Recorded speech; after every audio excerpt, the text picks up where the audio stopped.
What's up, guys? Compound Coalition. I have a young man. We'll just call him Darren, or his gang affiliation name is Seven Bravo. Boy B7, boy in 7 billion. So why do they call you that? Where do you want to start at? I mean, I'll start wherever you want because it's such a big story. It's so complex. You can dive really deep into any part of it, So I know really. you because of your mom, Yeah, and I've interviewed your mom a couple of times, and she's made the rounds. I guess through like the homesteading and prepper space and alternative, medicine kind of. Do we even call it medicine? Right? Just oh, plant medicine, I yeah, guess. it's alternatives. So you had cancer when you were young, a very, very Yeah, rare cancer. 1 in 7 billion children have this. yeah, And they tried all kinds of things, bone marrow transplants, all kinds of experimental stuff, and it just kept not working and not working yeah. and not working. So, how are you alive today? What do you think actually worked or changed, or Yeah. what led to you still being here? Because they basically gave up on you. Yeah, that I had do not resuscitate forms, everything. I had due to the conventional treatment, I'd actually gotten rid of the cancer. So all the things that I was dying from were like multiple infections, low bone marrow, like all the treatment that had caused my issues by trying to like have a fine balance. Because with bone marrow transplants, you need to kind of not allow your immune system to build up fast enough because it will kill the donors cells because it's a foreign body. So you need to kind of get them to work together, and that's a mishmash of loads of different drugs, and so that all of my problems came from the complications of those kinds of trying to treat me and stuff like that. So when I went to the hospice, I was no bone marrow, producing no blood cells, living off like bag transfusions, and then no antibiotics by the time I was in the hospice. And so I was on just pain medication, and I don't think I was on anti anxiety, but I was on sleeping pills. And so I was kind of freaking out in the hospice because I was waking up. I knew I was told that I was gonna die. I knew I had 3 days to a week, and so I was just kind of freaking out because I was only 14 and I was okay with it, or I thought I was okay with it. But then obviously you go through that process, and then your brain starts to like go on overdrive. And I didn't want to die like off my face. I wanted to die sober. I wanted to, like, for me, you only die once. Like, you should only die once. So I wanted to know what it was like to die sober. I wanted to feel the whole kind of experience of, oh, this is it. Like, weird thing to kind of try and explain, but I wanted to know what it was like to die. And the morphine and all these things weren't allowing that to happen for me. But taking away the morphine caused massive anxiety spikes, not being able to sleep, waking up screaming, all these things. And so my mum was just like, well, what can ease anxiety for people? And when she was younger, like everyone probably knows, you smoke a bit of weed in England, especially everyone smokes weed to kind of chill out. So she was like, well, maybe that will help ease his anxiety without being like off his face. And so she got she made up some tincture, just the flour in some vegetable glycerin on a coffee warmer for 24 hours. And then I was just having the tincture, just eating the tincture. And about 20 minutes after I'd had it the first time, warm blanket went over me and I felt relaxed and calm. And so from then it was just like, well, I had the magic jar of tincture under the bed that all the nurses kind of knew about, but they were like, we're just ignoring it. Like, he's going to die anyway. So there's no harm, like no problem with it. Like 4 or 5 days later, I had a bandage come off my finger, and I was told by the surgeons that had debrided my fingers because I had the infections were in my hand. They'd gone necrotic, so they debrided all the necrotic flesh, and they said that there was bone under those bandages. Don't take them off unless you're in surgery because there's bone. You'll die, like it will just like something, or how you'll get massive infection. It came off and I had a finger, no bone showing, no nothing. There was like flesh, so that freaked everyone out. That was like, I don't know what's going on. There was still really nothing in my blood. They started doing tests and stuff again. Still not really anything. So we just kept up with the tinctures and stuff like that. And then after a while, I then started to produce my own red blood cells, and over time, I just got like better and better and more kind of stable rather than being, because when I went into the hospice I couldn't walk, I was in a wheelchair, I was lethargic, I had no energy, I could walk about 3 feet before I was like, I need to sit down, kind of. I couldn't do anything. By the time I left the hospice, which is totally anti what hospices should be for, I was running up and down corridors. I was like, I was fine, effectively. And the only thing that changed within the period of me being sent to the hospice, having do not resuscitate forms, no intervention if anything was to happen. Like if I had a heart attack, well, that's it. That's how I died. Like they're not allowed to. They don't do anything. Who put that do not resuscitate order on you? It was the doctors. So when they send you to a hospice, they have that kind of, well, if we do resuscitate him, what's the point? You think this is about money? Or you think it's because they couldn't solve it and they don't want anybody else to? I think it's a bit of both. So for the whole cancer treatment, it was money. It's about money, usually is about money. But then at the end, you have a completely different shift in the way that they treat you medically. And so because when you're in the hospice, they're very much like, we're trying to stabilize you and keep you going. Whereas when you're in the hospice, it's very much like, we're just going to kind of, they act more like butlers than medical professionals. Like they do have to deal with all those traumatic things, and obviously in a hospice people die. There are massive complications, and there were other people in the hospice as well that had like lifelong illnesses that they could go for respite, so they weren't necessarily dying, but they weren't living a normal life, so their parents could go for like some rest and stuff. So they had all that medical training, but it was mostly like, we're going to look after you and make you really comfortable until the time happens. And so in the hospice, it felt like actual care rather than about the money. But then within that system, you still had the same drugs being drawn up, like midazolam, which is effectively euthanization. It's legal euthanization. And that's what they drew that up for me 3 times in the hospice. They never gave it to me. If they'd given it to me, I wouldn't have been here. I wouldn't be here, because what it does is it brings down your respiration, it brings down your heart rate, it brings everything down, because it's meant to chill you out, right? But usually, in what situation would they have given you that? You said they drew that out 3 times. That's usually the last drug that they give you. If you start to look like you're going downhill, they'll midazolam, chill you out, you kind of, and then you die.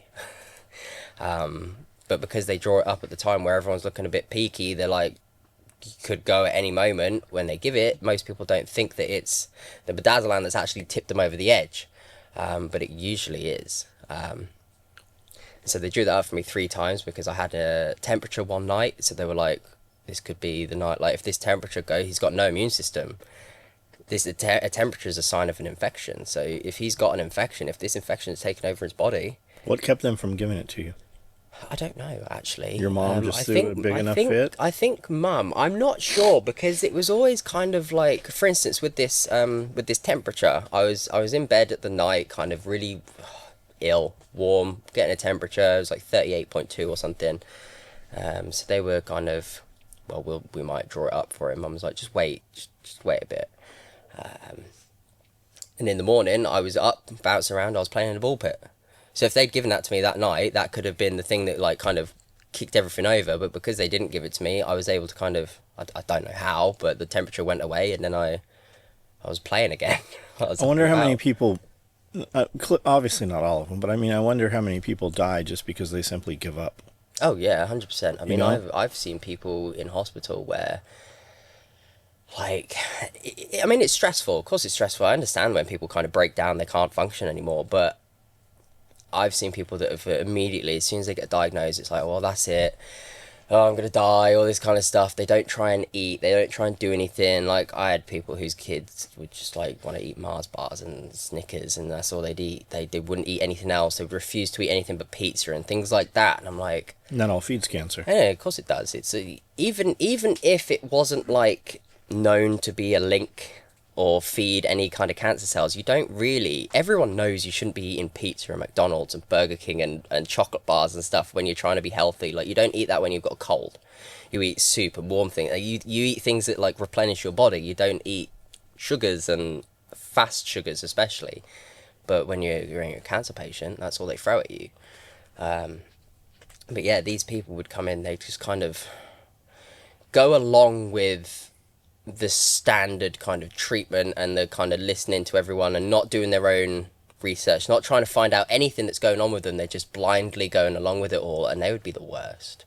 They would be just ill all the time, in hospital all the time, and I mean, I was as well, but those instances of being in hospital for me, unless I was seriously ill with like pancreatitis or something, or I was like really run down with something, I was kind of all right. I was a level kind of health of like not completely unable to move, but I wasn't like riding a bike either, but I wasn't as bad as some people, and that was because I spent most of the time just going, here's what it is. Like, When you first got diagnosed with cancer, was it just something they found on a routine check, or were you feeling bad? Like, how did that first happen? So for me, I was really fit playing as a kid. I had a six pack at like 7, like full on everything. I was outside all the time playing rugby. I was training. I was doing jiu-jitsu twice a week. I was doing rugby once a week, and I was also training with adults at rugby for like I used to do drills with them, so like chucking tractor tires and stuff and sledgehammers and all that. Like twice a week as well. So basically every day of the week I was doing some form of like crazy exercise. And all of a sudden I started to feel like when I was in bed, I would like lean over, I'd roll on my side, and I'd feel something fall in my stomach area. I'd feel it fall, and I'd be holding it. I could literally hold this thing in my stomach and like kind of move it around. I'd go on the other side and it would fall back. And so I was like, I just kind of felt that for a couple of days, and then I started to get ill, and I started to get like kind of just like where you've been hit by a really bad cold, but you haven't got any of the stuffiness. It's just kind of like, oh my God, I don't want to move. I'm tired. I was waking up in the morning and kind of like being sick, but not being sick. I was like retching. Food started to taste funny. So I remember I had a jack of potato with butter and cheese and beans and stuff. It was my favourite meal at the time. And I was eating it, and I was like, this tastes funny. I said to Mum, I was like, this tastes weird. Like, it doesn't taste like what I usually taste. And because I'm autistic, she was like, well, you're just being a bit funny with your food, because autistic people can be funny with their food. So she thought I was just being a bit weird. So it goes a couple of days, she's like, I'm waking up in the morning, retching, not eating anything because things taste funny. And Mum's like, you're going to the doctor. I'm going to take you to the doctors. And I'm like, no, I don't want to go to doctors. Don't like doctors. We ended up going up there. They kind of gave me an examination and was like, I think they said it was something like glandular fever. Because all my glands are up. Everything was just up.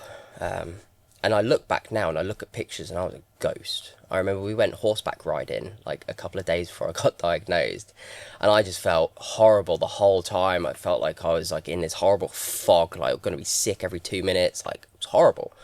And I look back at pictures of that day and I am a ghost. I am like dark eyes, like white as a sheet, just looked like I was about to die. And it was because I had acute lymphoblastic leukemia first. The acute part is like I probably got that maybe a week before I got diagnosed, and if I'd left it until after the weekend, I would have been dead. Like, it's one of those, you get it a week and a half later, you're fucking dead. Have you ever met anybody else that has that?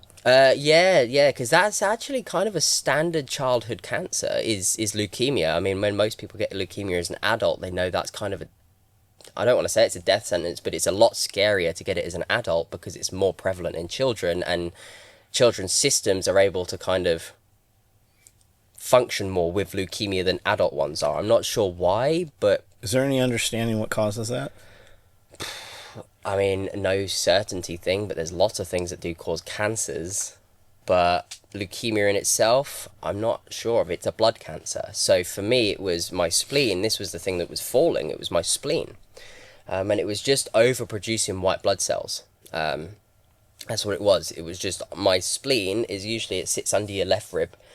It had gone all the way down to my pelvis and was growing over to like my belly button. So when I went into the hospital, after being diagnosed, they drew lines on me to see where my spleen was, and it was like over here, and so they were tracing it all the way back up. They said it was the size of a small cat.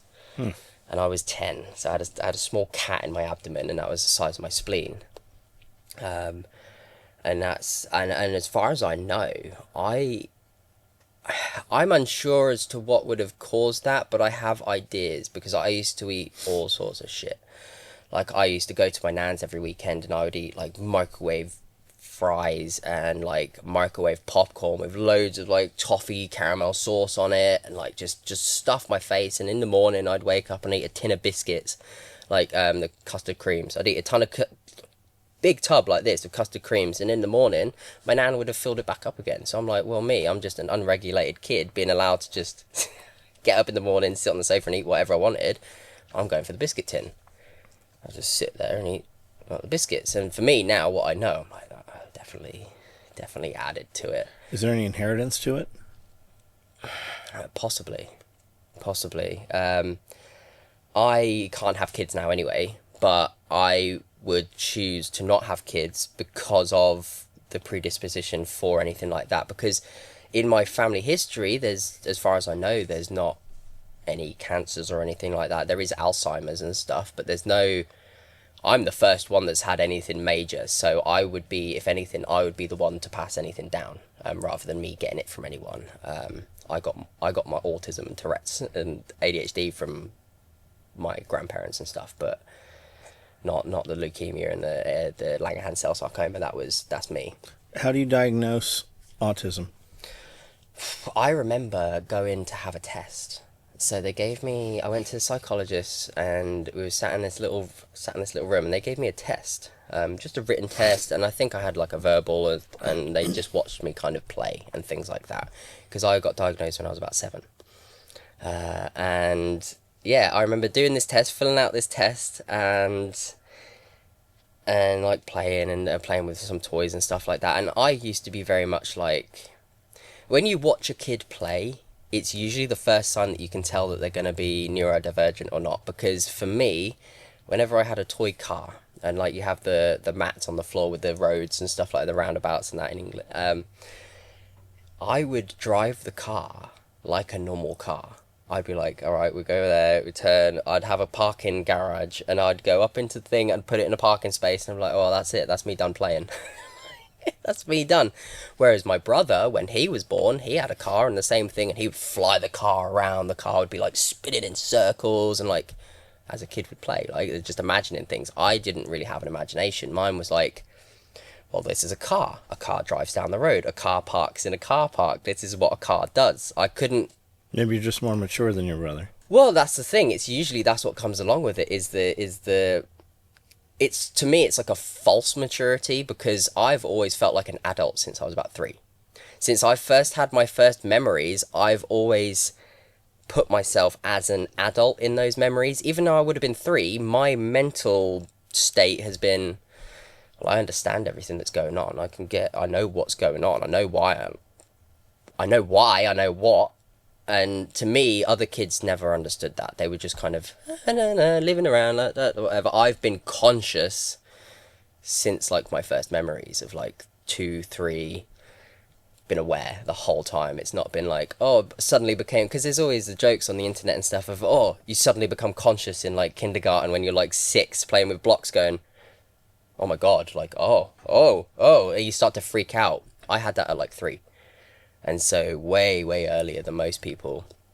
And with my Tourette's as well, I had like funny tics and stuff. Like I would like make weird noises. I'd do weird movements, kind of zone off into space. Because it's like ADHD and autism and stuff like that. You kind of go off in your own head a lot. And so for me, it was very, Mum was like, he's a weird kid. Do you laugh at people with Tourette's when they have yeah, cussing outbreaks? Yeah, I do, because you have to. I mean, I laugh at myself. I used to have a tic where I'd go like this, just randomly, just like I'd have to, because Tourette's and ticking is like you have to get a certain feeling. I see, I'm setting myself off now. You have to get a certain feeling. Do you outgrow that, or how does that stop? Because I've never seen you do it. No, I learned to change my tics. So this tic was really problematic because eating. Like you Okay. try and Yeah, eat, I can see it. and then you go like that, your food's gone like behind your head. And there was times where like I couldn't eat peas. Couldn't eat peas, sweet corn, beans, things When you like say that. peas, you mean those little green Yeah, things? like little Okay. green garden peas, yeah, things like that. So I couldn't eat them because I get them on my fork, I'll get them on my spoon. What They're is like, toast and beans? toast? No, it's like beans on toast. Like So- actual beans? Yeah, actual beans. So it's like I think they're haricot beans. Yeah, I And you think they're just put 'em haricot on- beans like we in put- tomato sauce, and you we- put them on toast. Yeah, We put butter on toast. yeah, no, beans on toast. Jelly. Yeah, You know. you get nice bread, nice butter, beans, some cheddar, and Worcester sauce. Okay. It's amazing. Okay. Yeah, every American's like, no, that's gross, because you lot have cowboy beans and stuff over here. You can't put cowboy beans on toast. It's not the right beans. And so Okay. everyone's like, oh, I've done beans on toast. I'm like, was there kidney beans in there? Was there other beans in there? Was there broad beans and things like that? And they're like, yeah, that's not beans on toast. So at 3, when they diagnose you as autistic, do they send you home with any kind of medication or pills or? They, at the time, medication was being pushed for a lot of kids. Like I had some classmates that had ADHD, and they were given medication and stuff, but it never really did anything at the time. It was really kind of new. No one knew the doses, no one knew what drugs to use or anything. It was just like, it was the Wild West. So was it like methamphetamine salts? Was it like Adderall or? Adderall kind of wasn't a thing back then. It was kind of spoken about, probably a precursor to things like Adderall and stuff like that. But yeah, they were still kind of learning about it. When I got diagnosed, it was like, yeah, he's got ADHD and autism and things, but he's still just a naughty kid. He's still just naughty. Like, those diagnoses didn't really mean anything. You were still just a hyper disruptive kid.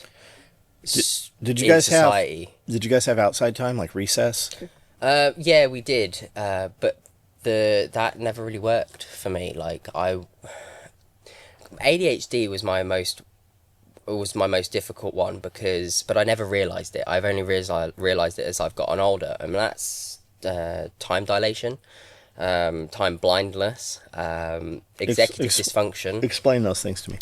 So time blindness is where I literally will not experience the passage of time. Okay. Like I can zone out. I can zone out and just sit for like hours without realizing it's been hours. If I'm focusing on something or doing something, I will literally just like, I don't feel any lactic acid build up from sitting down for so long. I don't feel anything like an urge to get up. Like if I'm focusing on something, I'll like literally get to a point where I'm about to wet myself before I can like pull myself away from it. And so all those things together equates to effectively time blindness, where I'm sitting around waiting for something and I cannot do anything until, like for instance today, I've been quite good because I've been outside for a while, but if for instance this was a job interview, if I had a job interview at 2 p.m. and I got up at 9 a.m, I would not be able to eat breakfast, wouldn't do anything. I wouldn't be able to like go to the post office to send anything. I wouldn't be able to do any errands until that job interview, because I would forget it. Okay. I would miss it. It would be like 1:50 p.m. and I'm like, oh shit, like, and then I'm late. And so that's why a lot of people with ADHD are late, because they get to that point of urgency where they're like, oh my God, I've got to go. And then they don't have enough time to get to those places, because you only get that sense of time once it's urgent and you get the adrenaline rush. And so a lot of people with ADHD, they're fueled by their passions and by urgency, not by a need to do something. So like you, for instance, you'd be like, well, I want to create a business. I'm just going to persevere and keep going until I've got what I want. That's because you've got a normal level of dopamine. The dopamine in your brain is able to fuel you in doing something that you might not enjoy, that you don't want to do, but you know you need to do it to get over that part. People with ADHD really struggle with that, because the lack of dopamine in your brain makes it so that you get really depressed and bored and you lose that energy. Like, you know, when you're burnt out and you're kind of like, oh my God, that was a long day. Like, I get that way earlier, way earlier. And so mitigating that is part of living with my ADHD, of kind of like, well, I can go for a while and then I know that I need to go stop, otherwise I'm going to burn out. And the burnout happens way faster than other people. So when I've tried to work and stuff like that, and I'm like, no, I'm crashing here, like I haven't got anything in me, like I'm feeling like something's going in my brain and just going like grinding it up, just mush. I'm like, I can't function, can't talk, can't like communicate with people properly. Everything just goes out the window. I'm like, I need to refresh now. It's like when people when they're like, oh, I need to go fishing. Like, I just need to get out of society and I need to just disappear into the woods for a bit. And I get that like every day because of the lack of dopamine. And so I need to do things that will increase my dopamine throughout the day. So I tend to do things that I enjoy, that I find passionate about. And that's a problem with greater society. But for me, in my life, I've come to the terms of like, I need to do things to kind of keep my mental health in check because of my ADHD.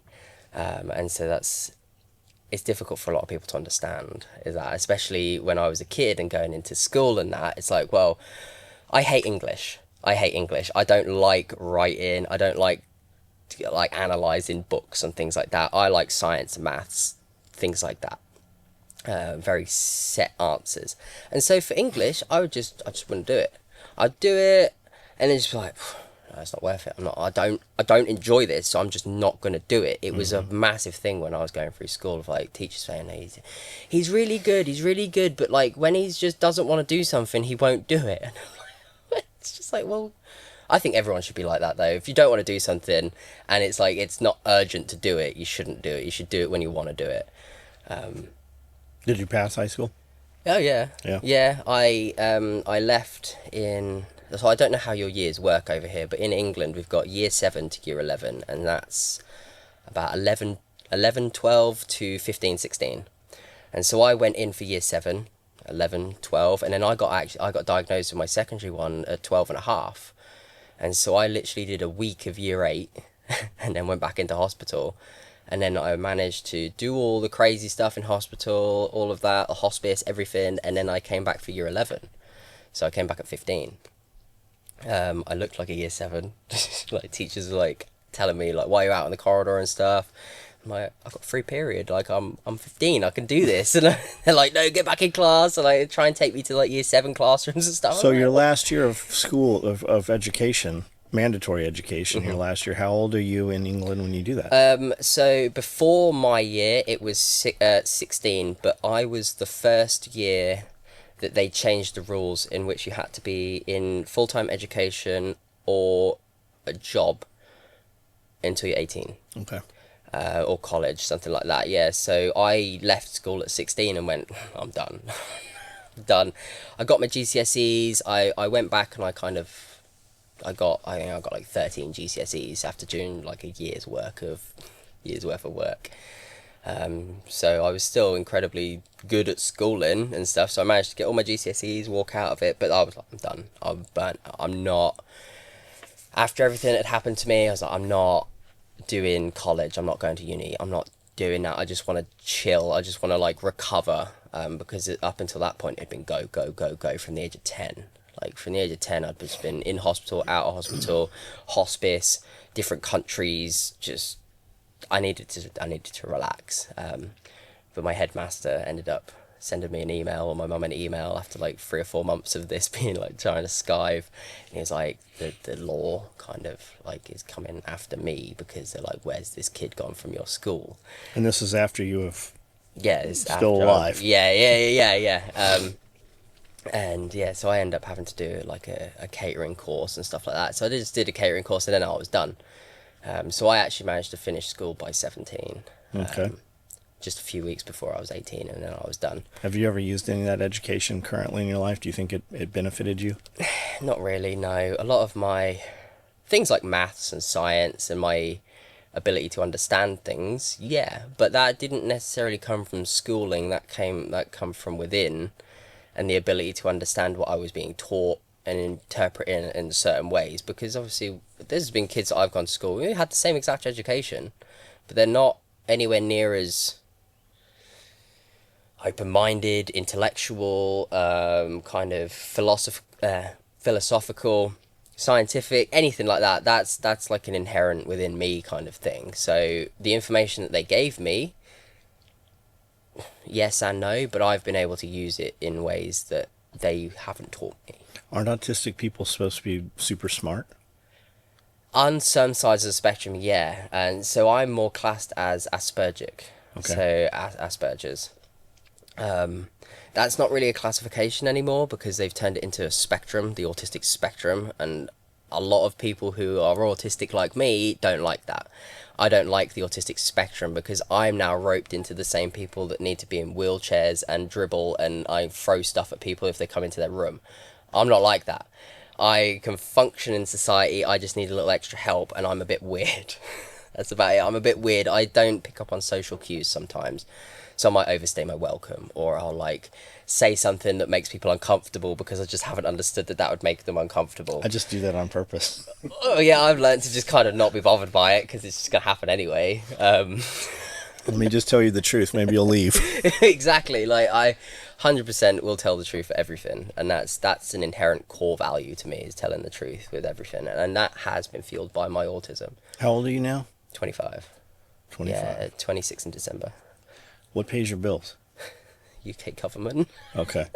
Okay. Yeah, I've tried working. Like I say, I tried working, but the mental health side of it, the autism, the ADHD, and Tourette's, is kind of like, because I've had them forever. There's just a part of me. That's just how I live my life. They don't really affect me unless other people start having a problem with it. I know how I live. I know how I act. I know what I'll do.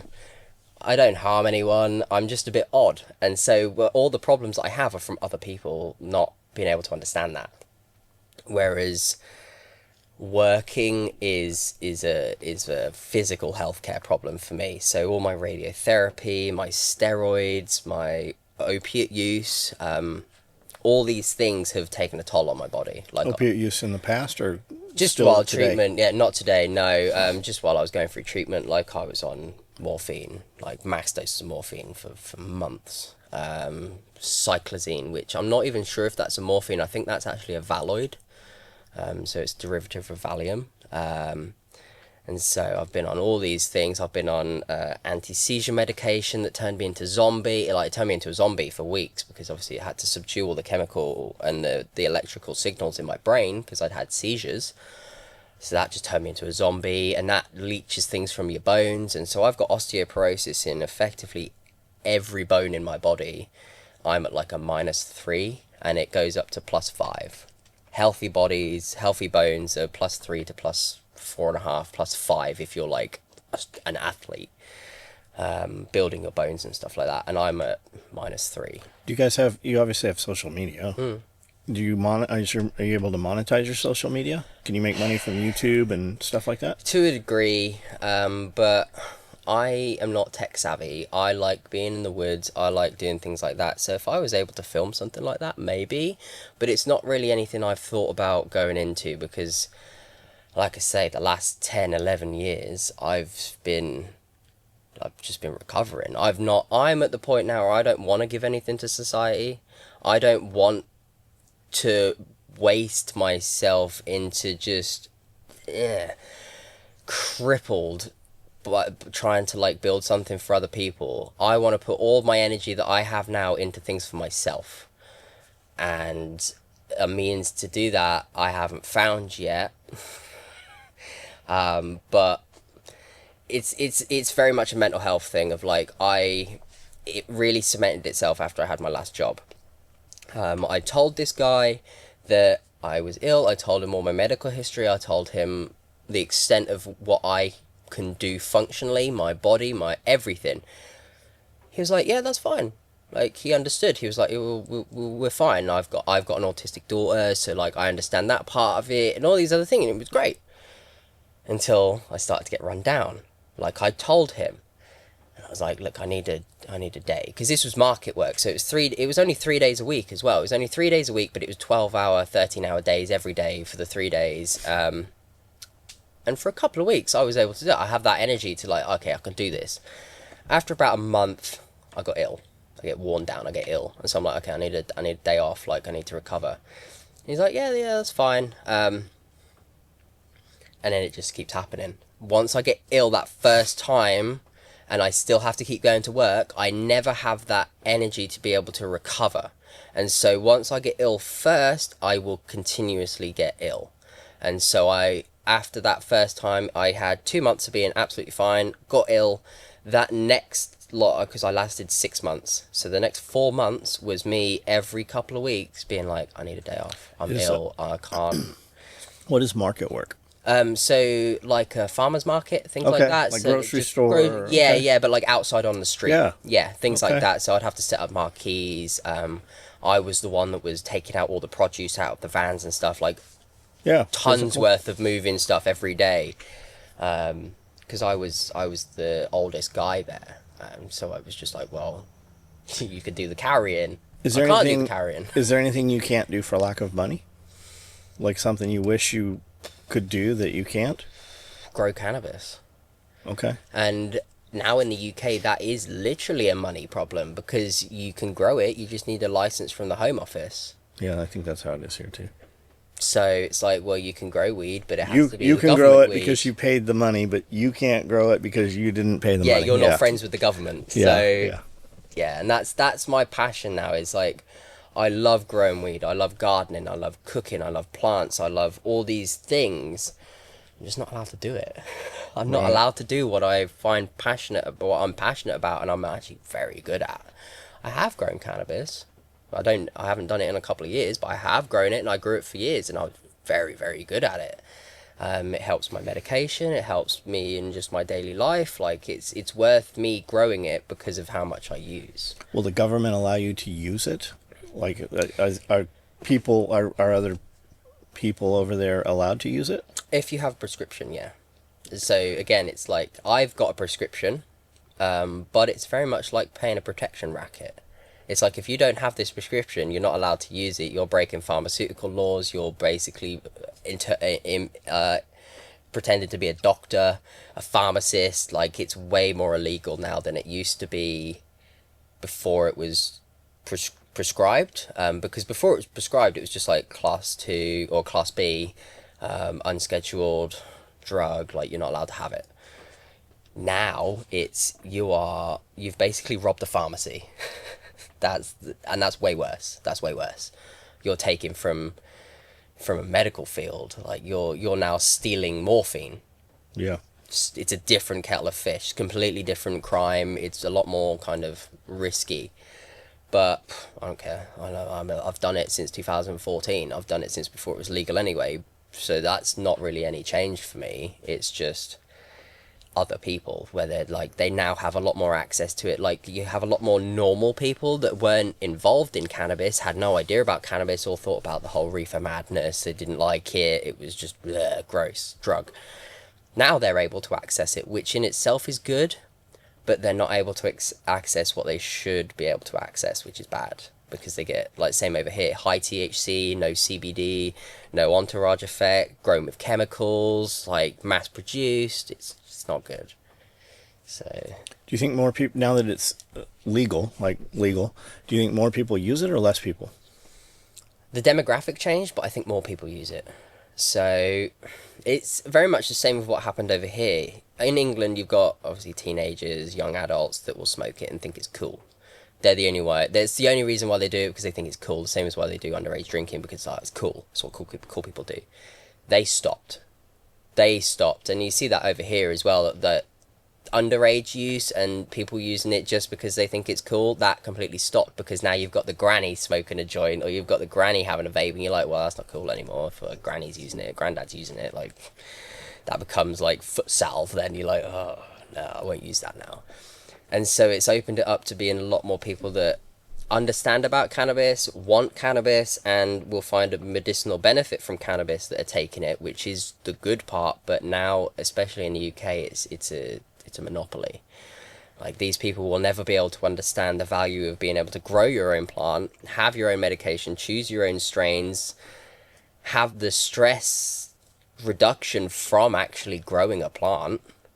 Because that saved my life. I was going through a mental breakdown, decided to start growing weed, and it was the actual growing of the plant itself that helped me regulate myself. And then just the usage of it once it's dried and stuff was just a side effect. I was just like, oh well, now I've got some stuff to have. Like I don't have to buy it from guy on the street. I don't have to try and find it anywhere else. It's like, well, this is mine. I've grown it. I know what's in there. I know the quality. I've seen it every single day from a seed to bud. And it was, yeah, that's much better for everyone, but they're not allowed to do that. So if you went and you go buy like a bag of weed from a dude on the corner, Yeah. is there seeds in all of weed? Can be. The quality is a lot better now, but you can find them because it depends. Especially in the UK, you've got the Albanians. So you have the Albanian gangs that have come over and they've basically taken over the cannabis industry in the black market. And so most people in the UK know that if you're going to buy a bag of weed, it's probably from the Albanians. Unless you've got a small town guy that like... Are those like gypsies? No, they're... I think they're from the Baltics. I'm not you quite seen- sure. It's Eastern Europeans. Have you seen Snatch? Yes. That's why I asked if it was gypsies. No, the gypsies just hang around in big caravan parks and fight. They don't grow weed.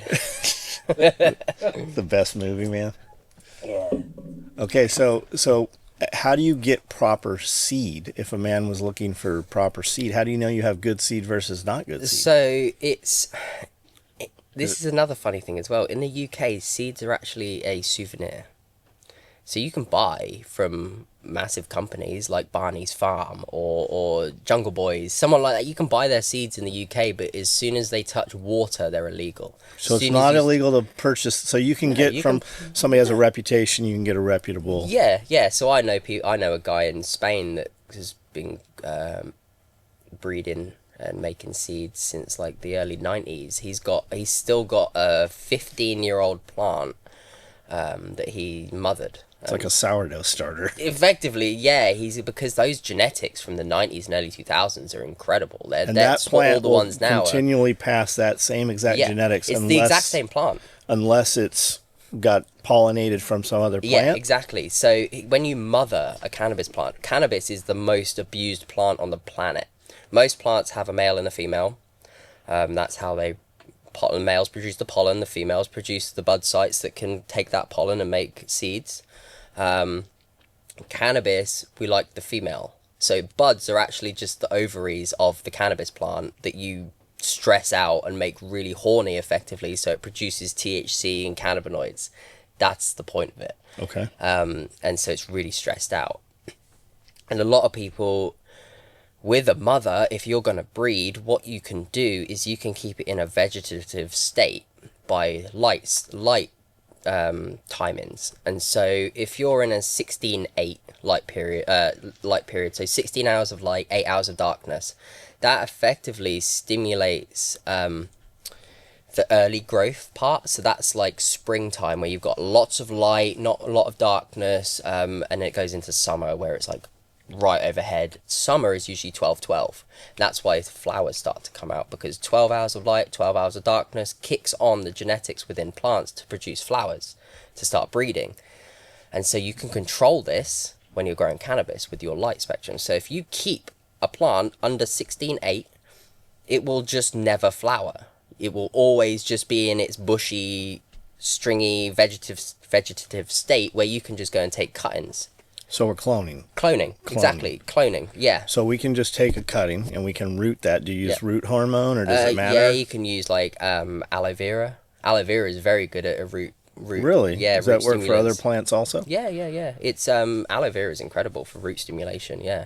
And what you can do as well is when you take the cutting, you take it at a 45-degree angle with a sterile thing, and then you can kind of, any lower leaves on it, you snap them off, and then out of that site will be more roots. And so that's how plants work, is that's how you can repot them, bury them deeper, take the leaves and the branches off the bottom, cover that with soil, that'll be roots. Mm-hmm. A branch is just a thick root for any plant. And so when you understand this, it's like, well, I can have a plant that's been alive for 15, 20 years in its exact same state, it's the same genetics, and every cutting off that is that plant.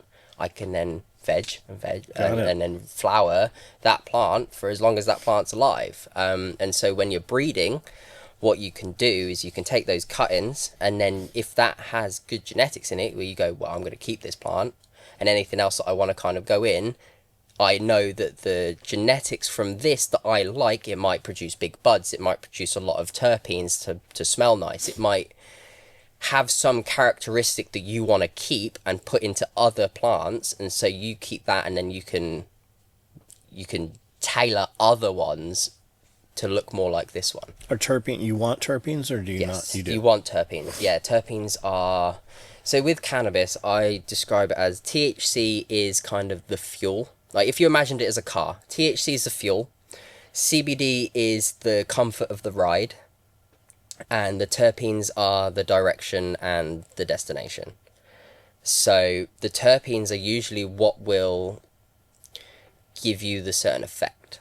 The THC will be how high you get, and the CBD will be how long that lasts and how uncomfortable you'll get with that high. So if you have high THC, no CBD, shit terpenes, you'll have a bad time, it will taste like you're smoking a fire, and you'll just be really uncomfortable. If you have a strain that has good fruity terpenes like limonene and d-limonene, which is, limonene is citrus, like sour citrus like lemon, kiwis, things like that. D-limonene is sweet citrus like orange, pineapple, things like that. So if you have those terpenes in there, you're going to have something that tastes like lemon sherbet, like you're eating a lemon sherbet sweet. The THC isn't going to peak so much that you kind of freak out and get all funny, because the CBD comes up and it creates an entourage effect where it lasts longer, it's a stronger effect, but it's not as peaky, it's not as low, it's more what you would expect, or you should expect from a plant. All these high THC crosses that are coming out and no CBD, they feel very industrialized, not natural at all, and that's why all these people are having problems with like THC psychosis. And there was a thing a couple of years ago over here, I think it was in California, that people started to see it, was people would have a smoke and then their guts would be like in knots. They would be retching, they would be sick, they would feel like someone's punched them in the gut, and it's because they'd become allergic to the high THC content. It's not the cannabis, it's the THC that they've put so much into their body that their body's now going, nah, I'm rejecting it, because there's no CBD. If you had the CBD, the likelihood is you wouldn't get that illness. Where did that come from? Why did they make that plant that way? Well, that Whoever's was producing that. THC is the thing that most people want, though. That's the thing that gets you high. When you don't understand about, like with me, where I love the plant, I love everything about the plant, I like the scientific part of it, I delved really deep into it because I grew it and I want to get the best quality I can. And just me being introduced into cannabis when I was 14 with the guy that introduced me, he put a lot of the core values of what cannabis should be into me. Like, it shouldn't be sprayed with things, it should be organic, it should be clean, it should be flushed. So the last couple of weeks of its life you just feed it water, so it's just getting water, it's flushing out all the nutrients out of it, and so there's nothing harmful left in there if you did grow with it. Like if you're growing with bat guano or something like that, you don't want shit in your weed, so you flush it with water and that gets it all out. He introduced me to all of those things, and the everyday consumer doesn't care about that. They don't understand that. They don't realize that that's an important thing. They just like, oh, well, I can go and have a smoke, chills me out, and I'm fine. They don't understand the long-term effects. And because I've been having it every day, these long-term effects and these build-up effects, they matter the most. Because if you have a plant that has even a tiny amount of pesticides on it, if I'm having that every day for the rest of my life as a medication, that pesticide's going to build up and build up and build up and build up. After 10 years, I could get some weird illness because of a pesticide. It's not because of the cannabis, it's because of the pesticide, which is why I've always said you need to grow your own. That's why I still advocate for grow your own, because you know what it is. Can people grow their own here? I think state Certain to state states, they can. yeah, certain states you can, and I know a lot of the time it's usually a limit of 4. Is it usually the states where you can't go buy it? No, so it's actually, you can buy it as well, which I'm quite surprised by, because you'd think it would be the other way. But there's, I can never remember it, but there's one out on the East Coast somewhere where, yeah, you can grow it and you can buy it and you can do all these things, but there's always a limit on what you're allowed to grow. So I know that in certain states it's like you're allowed to have 4 plants flowering. And so if you were to have 5 plants flowering, that's illegal. Off to jail. Off to jail, exactly, right? You're only allowed a certain amount, and like 50 grams or 100 grams or something like that. And if you're if you're growing, that's actually really hard to do, because one plant might give you 150, 200 grams. So you've got to like, oh, you're allowed to grow 4 plants, but you might get a kilo off those 4 plants. So you've got to like, I've got to like try and throw it away. It's a waste. It's pointless. And so even within the laws of you're allowed to grow it, the regulation is still stupid. If you're growing 4 plants, could you grow enough plants for you and your girlfriend or you Oh, and your yeah, immediate yeah. family? Like, would that be enough to for the entirety of the year to keep those four going? I grow 8. Okay. I start with 9. One's always a sacrifice, because the way that I used to grow, I would put 9 in and that would be really full. And so this one plant that would always end up dying would be the one that would find the hot spots or the cold spots or the spots that you want to kind of avoid in that area. So that would be the sacrificial one to kind of help the others. Are we in a tent? In a or, tent, okay. yeah, in a tent. How big is a tent? Mine was 1.8 by 2.2 by 1.8. Okay. So yeah, it's quite big, and I could fit 8 plants in there that would grow to about 5 foot. 5 foot with a foot pot underneath, so 6 foot in total. And I'd grow 8 of them, because I'd grow 8 different strains. I don't like, the problem for me and for a lot of medical patients is that when you have one strain over and over again, you get used to it. It might do the things that you want, but you get bored of it. It's kind of like, I don't know, it's kind of like drinking water all the time. It's like, you might like water, it might be really, really nice, you might love it, but you kind of, every now and again, you might want a cup of tea. I use pre-workout all the time, stimulants, but I become immune to them after about 6 weeks. Exactly, it's the same thing. And I can literally use a different brand stimulant with less caffeine, but it actually works again. Yeah. Whereas this one with 350, I can take one with 250, and it hits harder than the one that I'm used to. Because it'll be a different flavour, or you'll have different Just things some, in it. yeah. There's something else in there. Yeah, and that's the exact blend. same thing with everything. And so cannabis is a major part of that, because, like I say, if you're growing a plant and you can get 500 grams off a plant, that's a lot of weed you've got to like either throw away or use. And so you kind of, you'll get used to it, and it won't be doing the exact things that you want for anymore. So you just have to have a little change, and then you can either go back to that and be like, okay, well, it's starting to do its thing again for me. And that's why the terpenes are important, because it's the terpenes that you then get enough of, and then you need to switch it up, have a different flavour, to get a different mental effect, to get a different, like, kind of, if you're feeling a bit run down during the day and you've been smoking the same thing over and over again, and you're like, oh, I just want a bit of excitement, I just want something different, and then that's it. And so I would always grow 8 strains, because I need the variation, and each strain does a different thing for me. So one day I might be feeling something that I hadn't been feeling the other day, that I need a completely different strain for. It's not every day is the same. And so when people are growing 4 plants and stuff, it's like, yeah, you could get away with it. I could grow 4 plants for myself and kind of get away with it, but I'd be having to change those 4 strains every single time I grow. So if I can just grow double that amount and have double the amount of strains, I then don't need to kind of be changing as much. I can then grow the same plants the next time and know that that's going to be what I want. So if somebody got caught with 8 plants, I'll straight like jail. straight to jail. Straight to jail. Especially in the UK, growing and producing cannabis for sale is like 5 years. 5 years for having 8 plants instead of 4 plants. It's just in jail, yeah. Like, and in England, any plant. If I had 1 plant, still. Do they send you to like weed jail, or like you No, go to it's jail full with on, murderers full and on killers? jail, yeah, Like yeah, prison. full on prison, yeah. They don't like it at all. And I was in federal prison, the famous one, right? Lompoc, the one from all the movies. Okay, yeah. And there was a dude in there, Robert. He was in there for 30 years. He had a small airplane full of weed. And our roommate, we were it was an old Air Force base. And so there's 8 guys in our room, 4 bunk beds. And we were in there with a man who had assaulted, raped, and then tried to kill, crushed her head in, I believe, a park ranger with a massive rock. And he was doing 13 years. Yeah, it's crazy. But Robert was doing 30 years. Because he had some plants Because he had in his plane. had a little plane with some marijuana in it. See, that's crazy. That's textbook in England. Textbook. Like, if you murder someone or you rape someone, it's like, well, you get 5 years, 6 years, or something like that.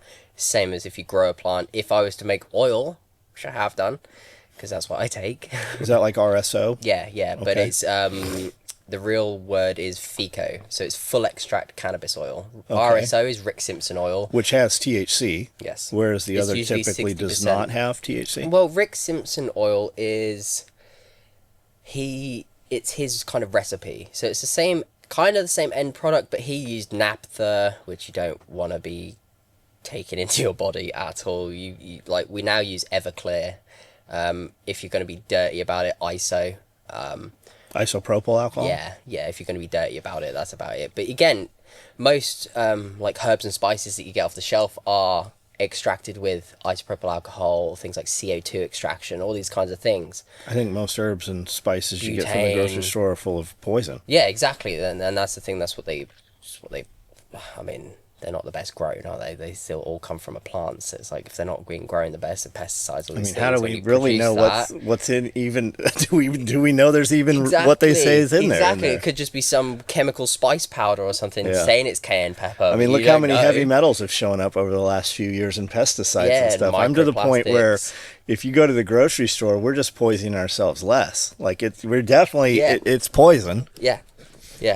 And so when you're making RSO, that's the poison more poisonous than making a FICO, something like that, out of Everclear, because you do purge it. You purge all the hydrocarbons off, but depends what hydrocarbon you used in. It depends on what the residue's left. So naphtha is not. You don't want to use it because the residue is really dirty.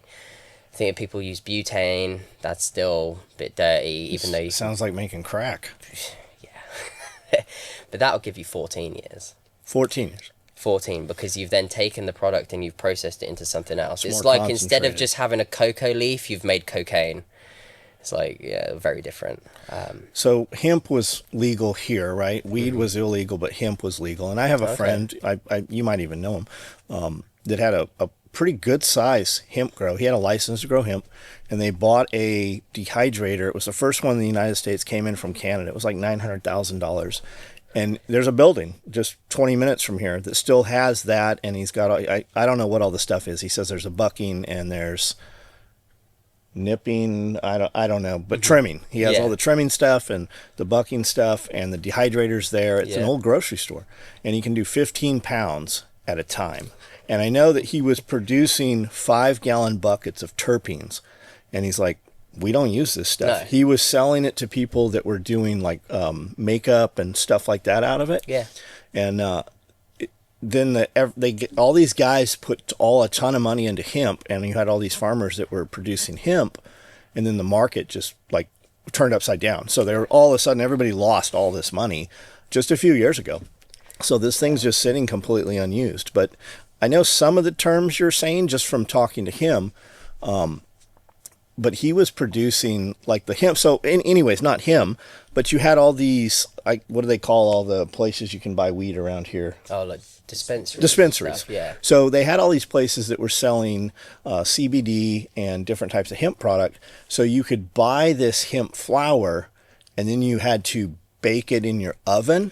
Yeah. And it, I guess, raised THC. So then they went around and they had this raid where they arrested like hundreds of people were arrested over like gummy bears and this stuff, because you could it's called decarbing. You could decarb it. Yeah.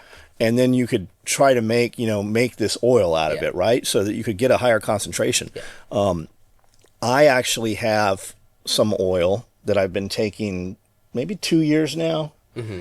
And man, I sleep through the night. Like the first time I took it, I took 4 drops, and about 20 minutes later, I'm asleep. Yeah. Had like just amazing dreams. Yeah. Like I don't ever dream. I get up every 2 hours to go to the bathroom. I got to drink some water, Yeah. and I took 4 drops of this stuff, and I just slept through the night. And when I woke up, I didn't have any aches or pains. Like Yeah. you hear these stories, and you're like, I don't know, that dude probably just likes to smoke a lot of weed. He's probably a weed addict or whatever. But then you try this shit, and it has no THC in it. And now I take 14 drops. Yeah. And then I'm talking to my buddy, and he's like, "Oh man, I just take a whole a dropper." whole- And that's probably what I should be doing. But you can ask Brandel. Like I used to ache and creak, and I couldn't do bench press, Yeah. and I couldn't do overhead press. And I'm back to all of that. It's like I'm literally 5 years younger from taking a couple drops of Yeah. this stuff each night. And I notice it, like, I can go a few nights without taking it and then kind of forget it. And then I'll wake up and I'm like, what the hell's wrong with me? Like, I hurt. Yeah. And that's what it is. Yeah. It's the lack of that. Yeah. So having no THC, if I use, I've never smoked weed. Yeah. I've never even like been close, like where I've got a contact high, never had any of that. Never, other than CBD. Yeah. So if I took CBD with THC, because there are products that have it, right? Yeah. How would that affect me differently? So because if you've just been having CBD, so you have in your body, you have CB1 and CB2 receptors.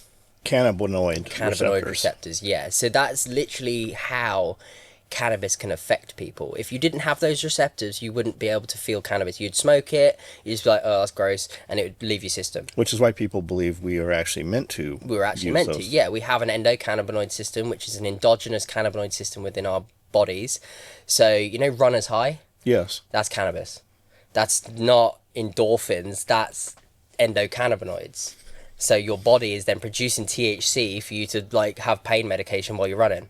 So they feel actually high. can take blood work from a guy Yeah, who's and it will just show a high level of endogenous cannabinoids in your body, even if that person's never had cannabis in their life. because your body just creates them somehow. Yeah, it creates it. And so a lot of the problem with a lot of illnesses and things like aches and pains and just general lethargy for people is the fact that we don't have supplementary cannabinoids in our system anymore. So we used to grow hemp and feed it to the farm animals. I was going to ask you about that. So the farm animals would get their cannabinoids. You eat that, they've got cannabinoids in the Interesting. meat. They don't do that anymore.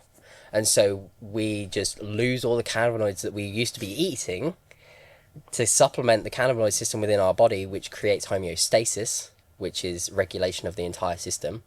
And so if you don't have enough cannabinoids, you don't have homeostasis, and so your entire system goes out of whack. So So if you were to have CBD and THC, it would keep that system more in check because you're adding more of the cannabinoids that you require into it. You're just creating more of a full spectrum. So the CBD that you're having, that will act more pretty much entirely on your body. And so the receptors that combine to the CBD are more in your body and your skin than they are in your brain. THC is the one that breaks the blood-brain barrier because that can bind to the other CB receptors that are more prevalent in your brain. And so that's why THC has a psychoactive effect, whereas THC has a psychoactive effect, whereas CBD has a psychotropic effect. Psychotropic is like when you smell lavender and you get relaxed. That's not exactly acting on your brain as a physical thing going into your brain and changing some molecules like THC does. It actually goes into your brain and binds to things. It's like an association high. So like the CBD, when it really relaxes you, you do feel a bit up here, you feel a bit funny because it's a psychotropic effect where it's enacting upon everything else in your body that's making your mind start to do other things and relax. And so if you added THC to that, that would then be giving you the effects in the brain where it's binding to the brain and doing things up there that CBD can't do. will you have a hangover from it? Not exactly a hangover, but if you take a lot, you take a lot, you can wake up and you feel like you're groggy. You feel like you've slept for like a week. That's the extent of what I have. If I've gone overboard, that's about it. Most of the time you wake up with called an afterglow, where you wake up and you're like you say, you wake up and you're like, you're not sore, and then you notice it when you wake up and you are sore. That's because you haven't had that afterglow effect. You haven't had the residual effects of the cannabis kind of working on you when it's stopped working, when you're not having the high, when you're not having the psychoactive effects. It's still working on you, and that's that ebb that you get throughout the day where you can kind of start the day on no high or no low. You kind of come into the day at a level and go, right, I can start the day fairly well, and then you can build up from there. You always see artists that, drawers and painters and like artists, and they all smoke weed. I don't know about all of them, but all the ones I know do. And they smoke weed and then go paint a beautiful picture or whatever. If I smoked weed, could I all of a sudden paint? It depends, because cannabis is an adaptogen. It's an adaptogen, so it will do what you require. So if you are an artist, for instance, like, and you are having creative rut, you want some creativity, and that's the thing that you really kind of like, I need to do a project and I just haven't been able to, and you smoke a weed, you smoke a bit of weed, that will get you to go and do the project. If you are burnt out and you're just running around like a headless chicken, like juggling businesses, stressed out, all these kinds of things, you smoke a joint, you're going to chill. It will make you stop. It will make you do what you have been wanting to do but haven't been able to because you've been... Does that, and it depends whether it's indica or sativa, or is that still a thing, or? No, so indica sativa really only matters if you're growing it. And so this is what I was learning with, this is why terpenes are more important than any genetics and any cannabinoids or anything like that, because indica sativa is usually just, it's mainly just a characteristic profile of what it looks like.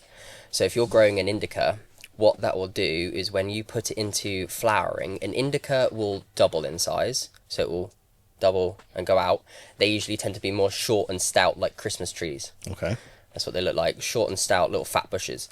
Sativas will triple in size, and so they'll go really tall and lanky, Got really it. wide So and in the skinny. cornfield, it's going to be sativas. You see taller than the Really, corn. really tall will be Got sativas. it. The short, stout bushes are indicas, and that's because the short, stout bushes are more likely to grow in deserts where they need to hold all their moisture, hold all their kind of not the moisture, hold the shade, and so they can't take up much moisture. They can't be like being brushed by desert air and things like that. So they hold tight and hard bushes, like most desert plants. They're all really compact and hard. Whereas sativas grow more like in Thailand, in jungles, in rainforests. So they need to be like, they need to release their moisture to not get moldy. So they get really lanky and loads of air can go through because it's humid. And so that's really the base of it, of like, if you've got a sativa, if you've not got a lot of space, grow more indicas. If you've got loads of space, grow sativas. I used to grow a mixture because the reason why most people think that it matters is because an indica will have more of certain terpenes in it, and a sativa will have other certain terpenes in it. It's not necessarily about the indica sativa, it's about the genetics that will allow the terpenes to come through. And so indicas, the reason why people think they're more sleepy is because they will have more terpenes of things like linalool, beta-caryophenylene, myrcene, things like that. And beta-caryophenylene is black pepper, spicy things. Myrcene is things like mango and earthy fruits. And so they relax you. And linalool is lavender. And so that, and really floral, flowery things. And so they naturally chill you out. Those terpenes make you more relaxed and make you more susceptible to kind of like just go to sleep. Sativas have things more like limonene, D-limonene, God, there's so many. But those ones, and for me especially, they make me energetic. Like limonene will make me clear-headed, energetic, will make me kind of want to function, go and do the washing up, do things. D-limonene will make me really hungry. Can that be opposite for other people? Yeah, and that's the thing, and that's why cannabis is I find it so interesting, because we could smoke the same joint, and because our physiology is different, we will react slightly differently to the terpenes that are present.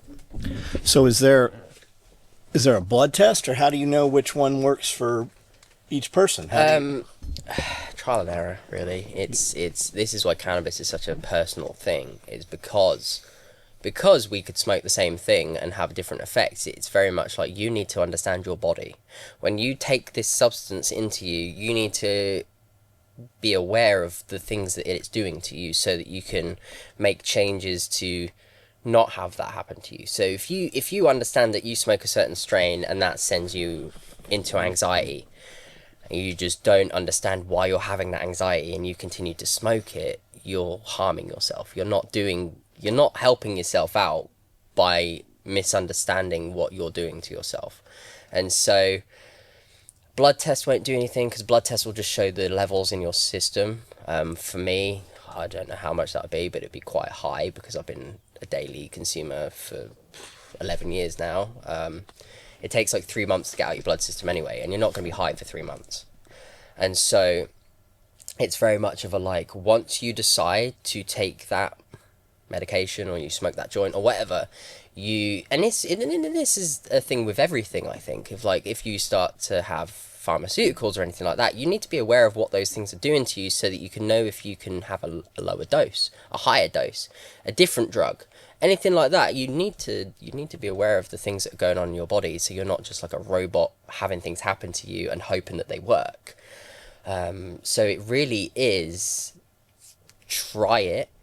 If it does something that you like, then you know that you can work towards that. And I would classify myself as like a weed sommelier. Like, I've smoked so much and I've had it in so many different ways. I've had so many different strains that I'm like, as soon as I taste that, I know what it's going to do to me. I know the effects of what it's going to lead down because of the flavor and the terpenes in it.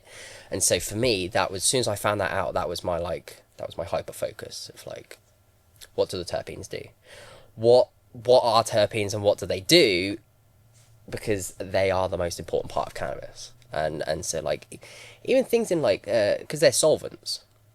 Terpenes are solvents. So if you look in like SIF, I don't know if you have it here, but like bleach, lemon bleach, the thing that makes it really, really strong is limonene.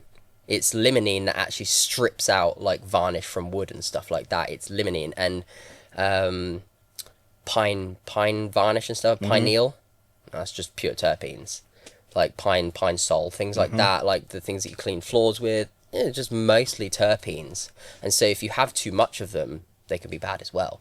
And so to find the right amount is crucial too. And so yeah, it's all trial and error until you understand the science of it, and then you can start to kind of go, oh well, if I have limonene in there, I know that I'm going to get energetic. If it has D-limonene in there, I'm going to have to go and find some food.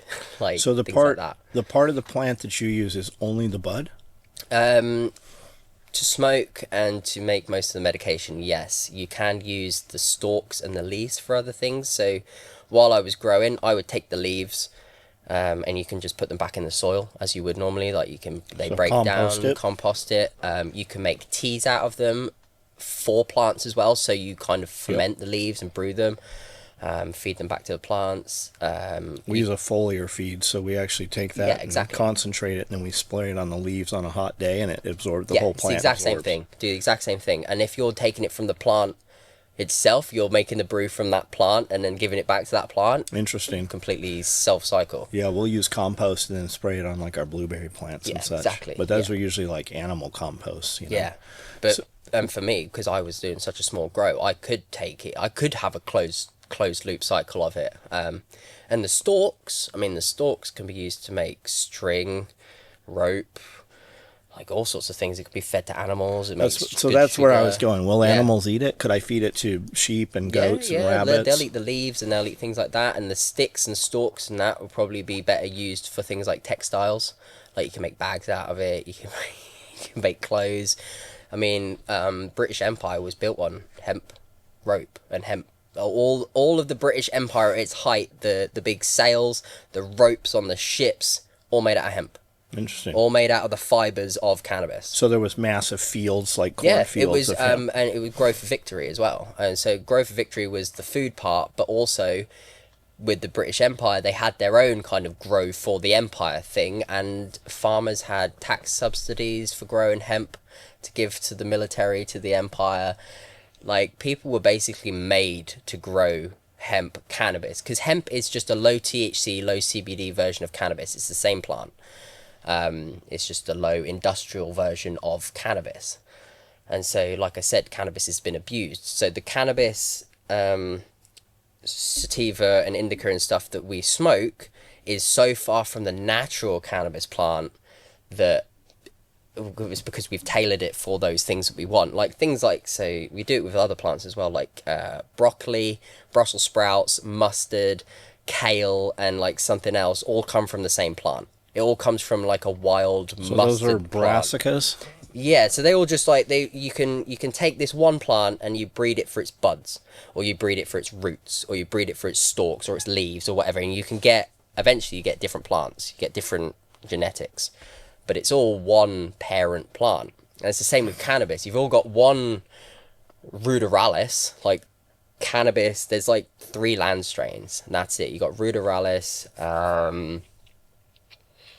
I can never remember the others, but yeah, you've got the base of basically 3 strains, and that was what would grow wild.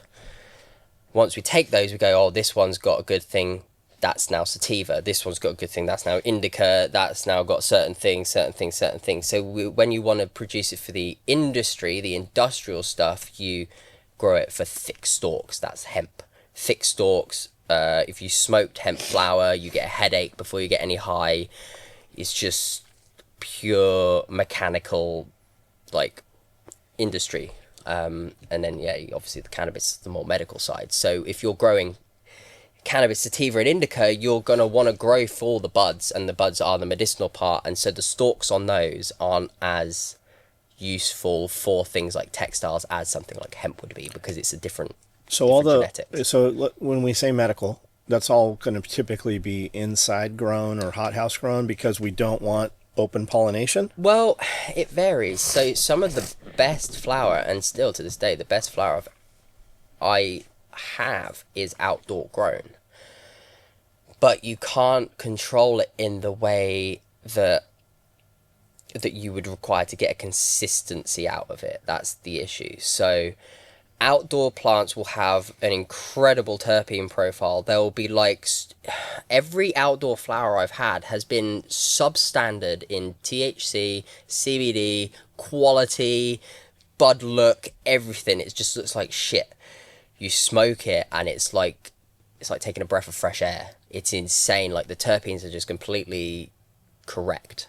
And that's the only way I can describe it, because it's just like... But that's dependent on the soil, right? Also. Of course it depends on the soil. Or is it better because of the stress that the plant's under being outside? It's always the stress. So when I grow my stuff indoors, I have loads of fans. I stress them out all the time. Is that what the fans are for? It's for stress? It's not to blow bugs away? So it's a bit of both. So the fans, I have loads of them in. Some people just have enough to move the air around. I have enough in that it's blowing these plants like this, like they're going like that. And because my thinking is, well, when a plant's outside, when does the wind ever stop? There's always some form of movement, and that movement is you training muscles. So what happens in a plant is when it moves, it has micro fractures within the cell walls, and then it just builds up back stronger.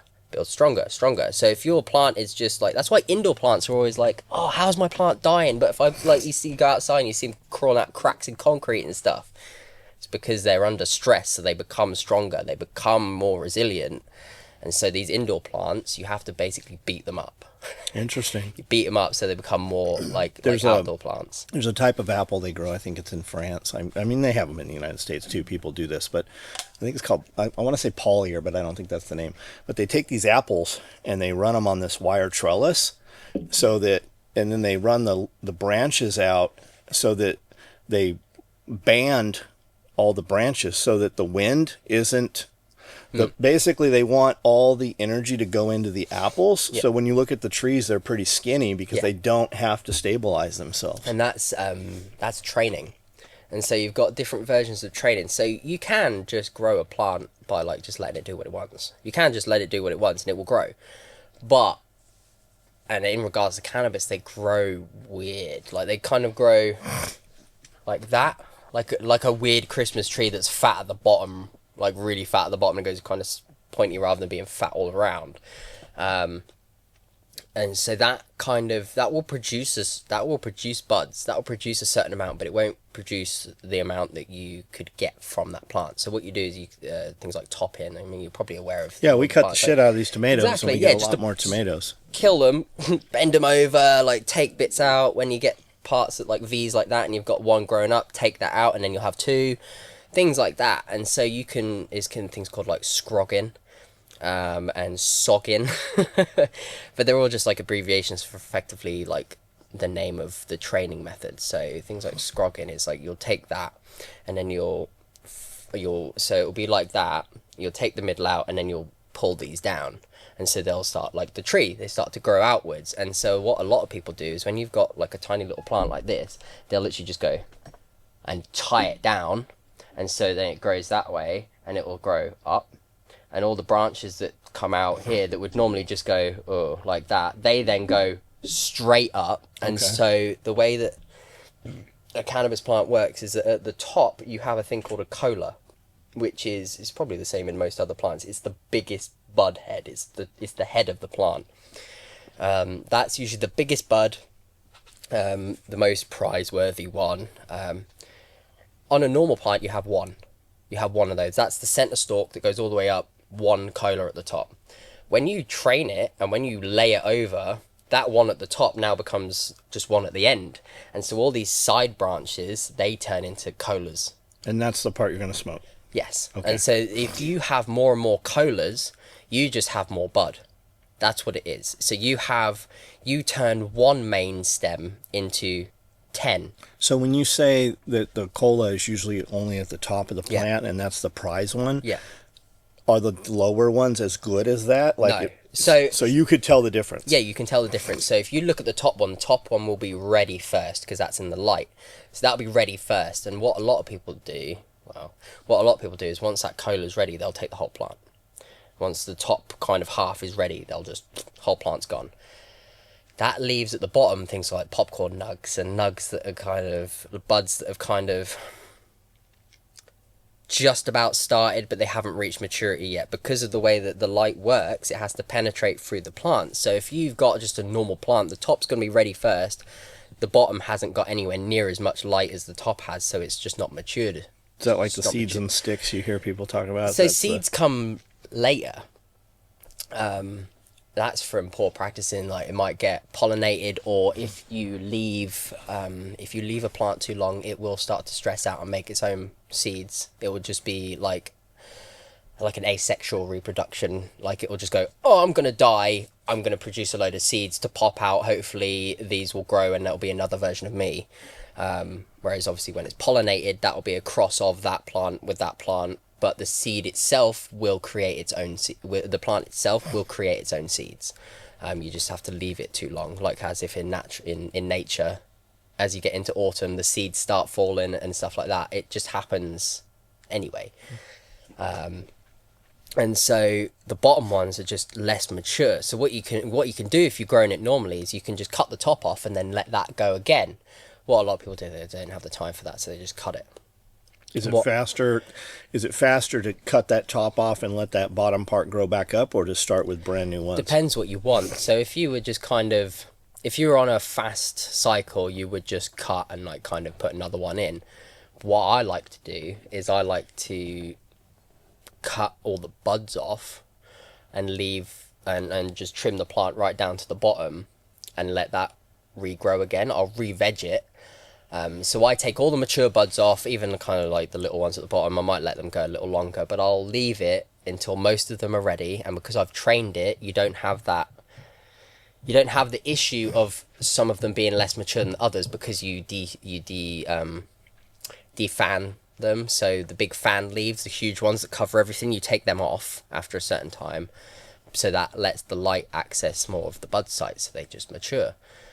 And so you can usually, when you train like that, you can take them all at once. And so some people will just take the whole plant and then start another one. But what I like to do is I like to re-veg that plant and then reflower it again and get a second cycle out of it. You can just do that forever, like how plants are outside. Most people forget about that. They just like to, oh, I'll just put another seed in.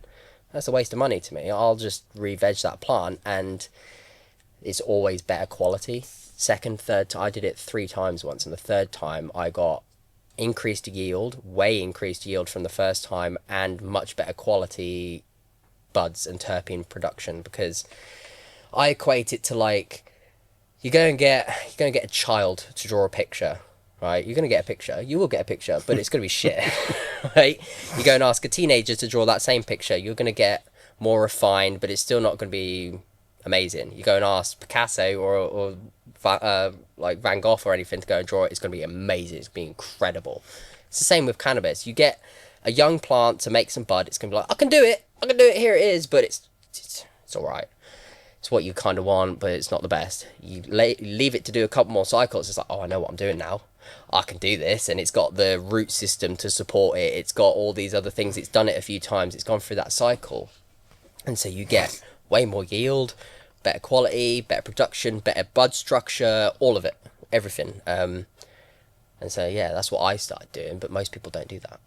So what about, so if we're growing in a tent, you're inside a tent, you've got 8 plants, 9 plants, 1 Yep. dies, and you're putting fans. The fans are inside the Yes. grow tent? Yep. So how big are these fans? Like, Well, I had a big one on the floor, so big, I mean, like that. Yeah, Fairly big. Fairly big. One of the floor desk ones. That would blow around the air at the bottom, and then I'd have 6 poles, 1 on each pole. and these are all inside the tent? Inside the tent, closed system. So once the tent doors are sealed, it should suck in. You should have like a vacuum. Okay.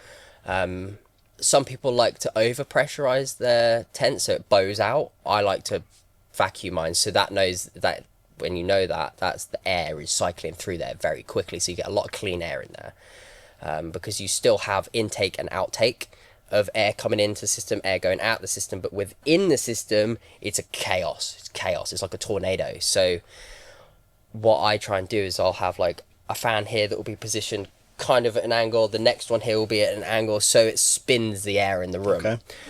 And the idea is that when you're stood naked in the middle of this tent with everything running, lights on, fans on, everything, if you're able to just stand there and feel comfortable, you could just sit there and read a book. And this tent's big enough that you can get in. And it's big enough that you can get in there, yeah. Even with plants in, you can kind of stand in the middle and go. So okay. do you use pots, or are you in a grow bag, or Pots. pots? Yeah, so I used pots, and I used living soil.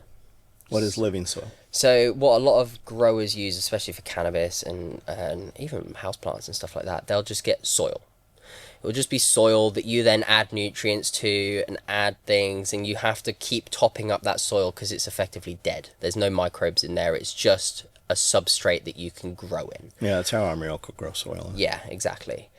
It might have some nutrients in it, but whereas living soil is closer to like the black soil that you have in Ukraine and things like that. It's got lots of microbes in. It's very alive, and so what you do with that is you feed the microbes within the soil, and the microbes then eat those nutrients. They die and off gas, and the plant eats that.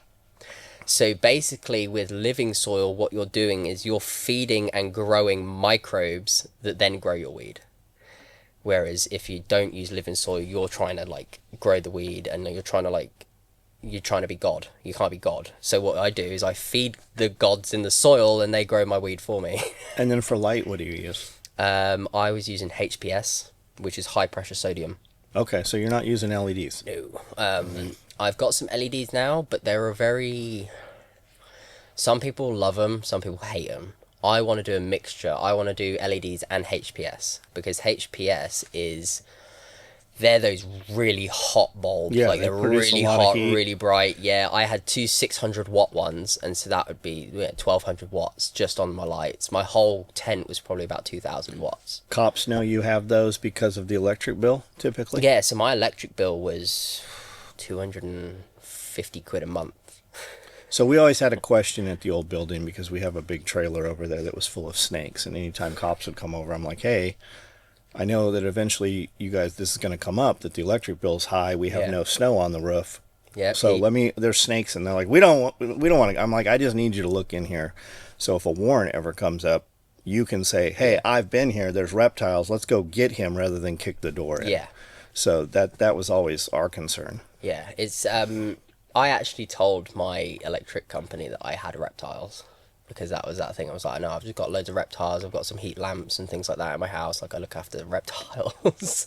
They never thought anything of it. And the thing is, in the UK, they like their money. They like their taxes. They don't like making a big fuss as long as someone's paying the money. So a lot of the problems that growers have is when they start stealing electricity. If you pay for your electricity, they don't care how much you use. It's like me, I was paying 250 quid a month. The guy next door to me was probably paying 50. What is quid? Is that dollars? Or? So £250 would be $330 or something. You guys like use that. euro now?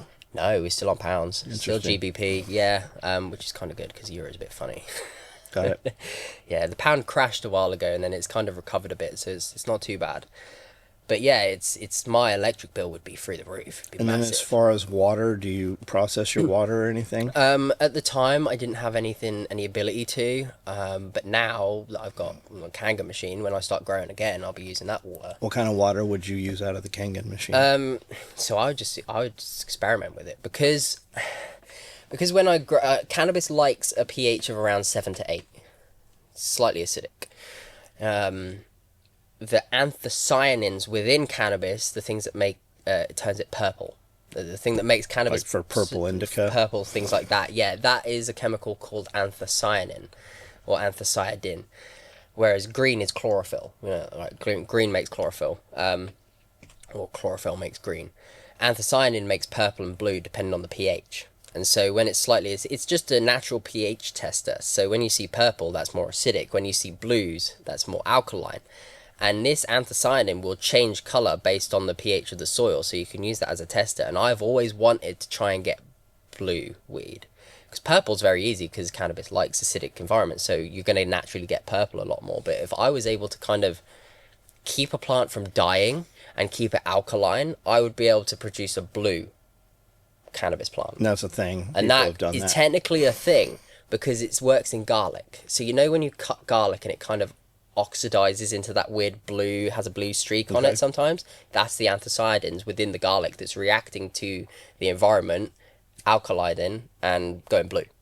And so that chemical within garlic that makes garlic go blue sometimes is within cannabis and is within every plant that goes purple and blue and all these other colors is that. And so what I would do with the Kangen machine is I would just be giving it slightly Interesting. alkaline. I'd be giving it alkaline water, seeing if I could alkaline the soil and get some weird weed out of it. That would be my experimentation. But then on the other side, I could have completely pH perfect plants, because a lot of people use pH up and pH down to change the pHs of the soil, which is chemicals. I don't want that. Like a fish aquarium. Exactly. If I could just put alkaline water, pH regulated water in there, I wouldn't need any of these ups and downs and things like that.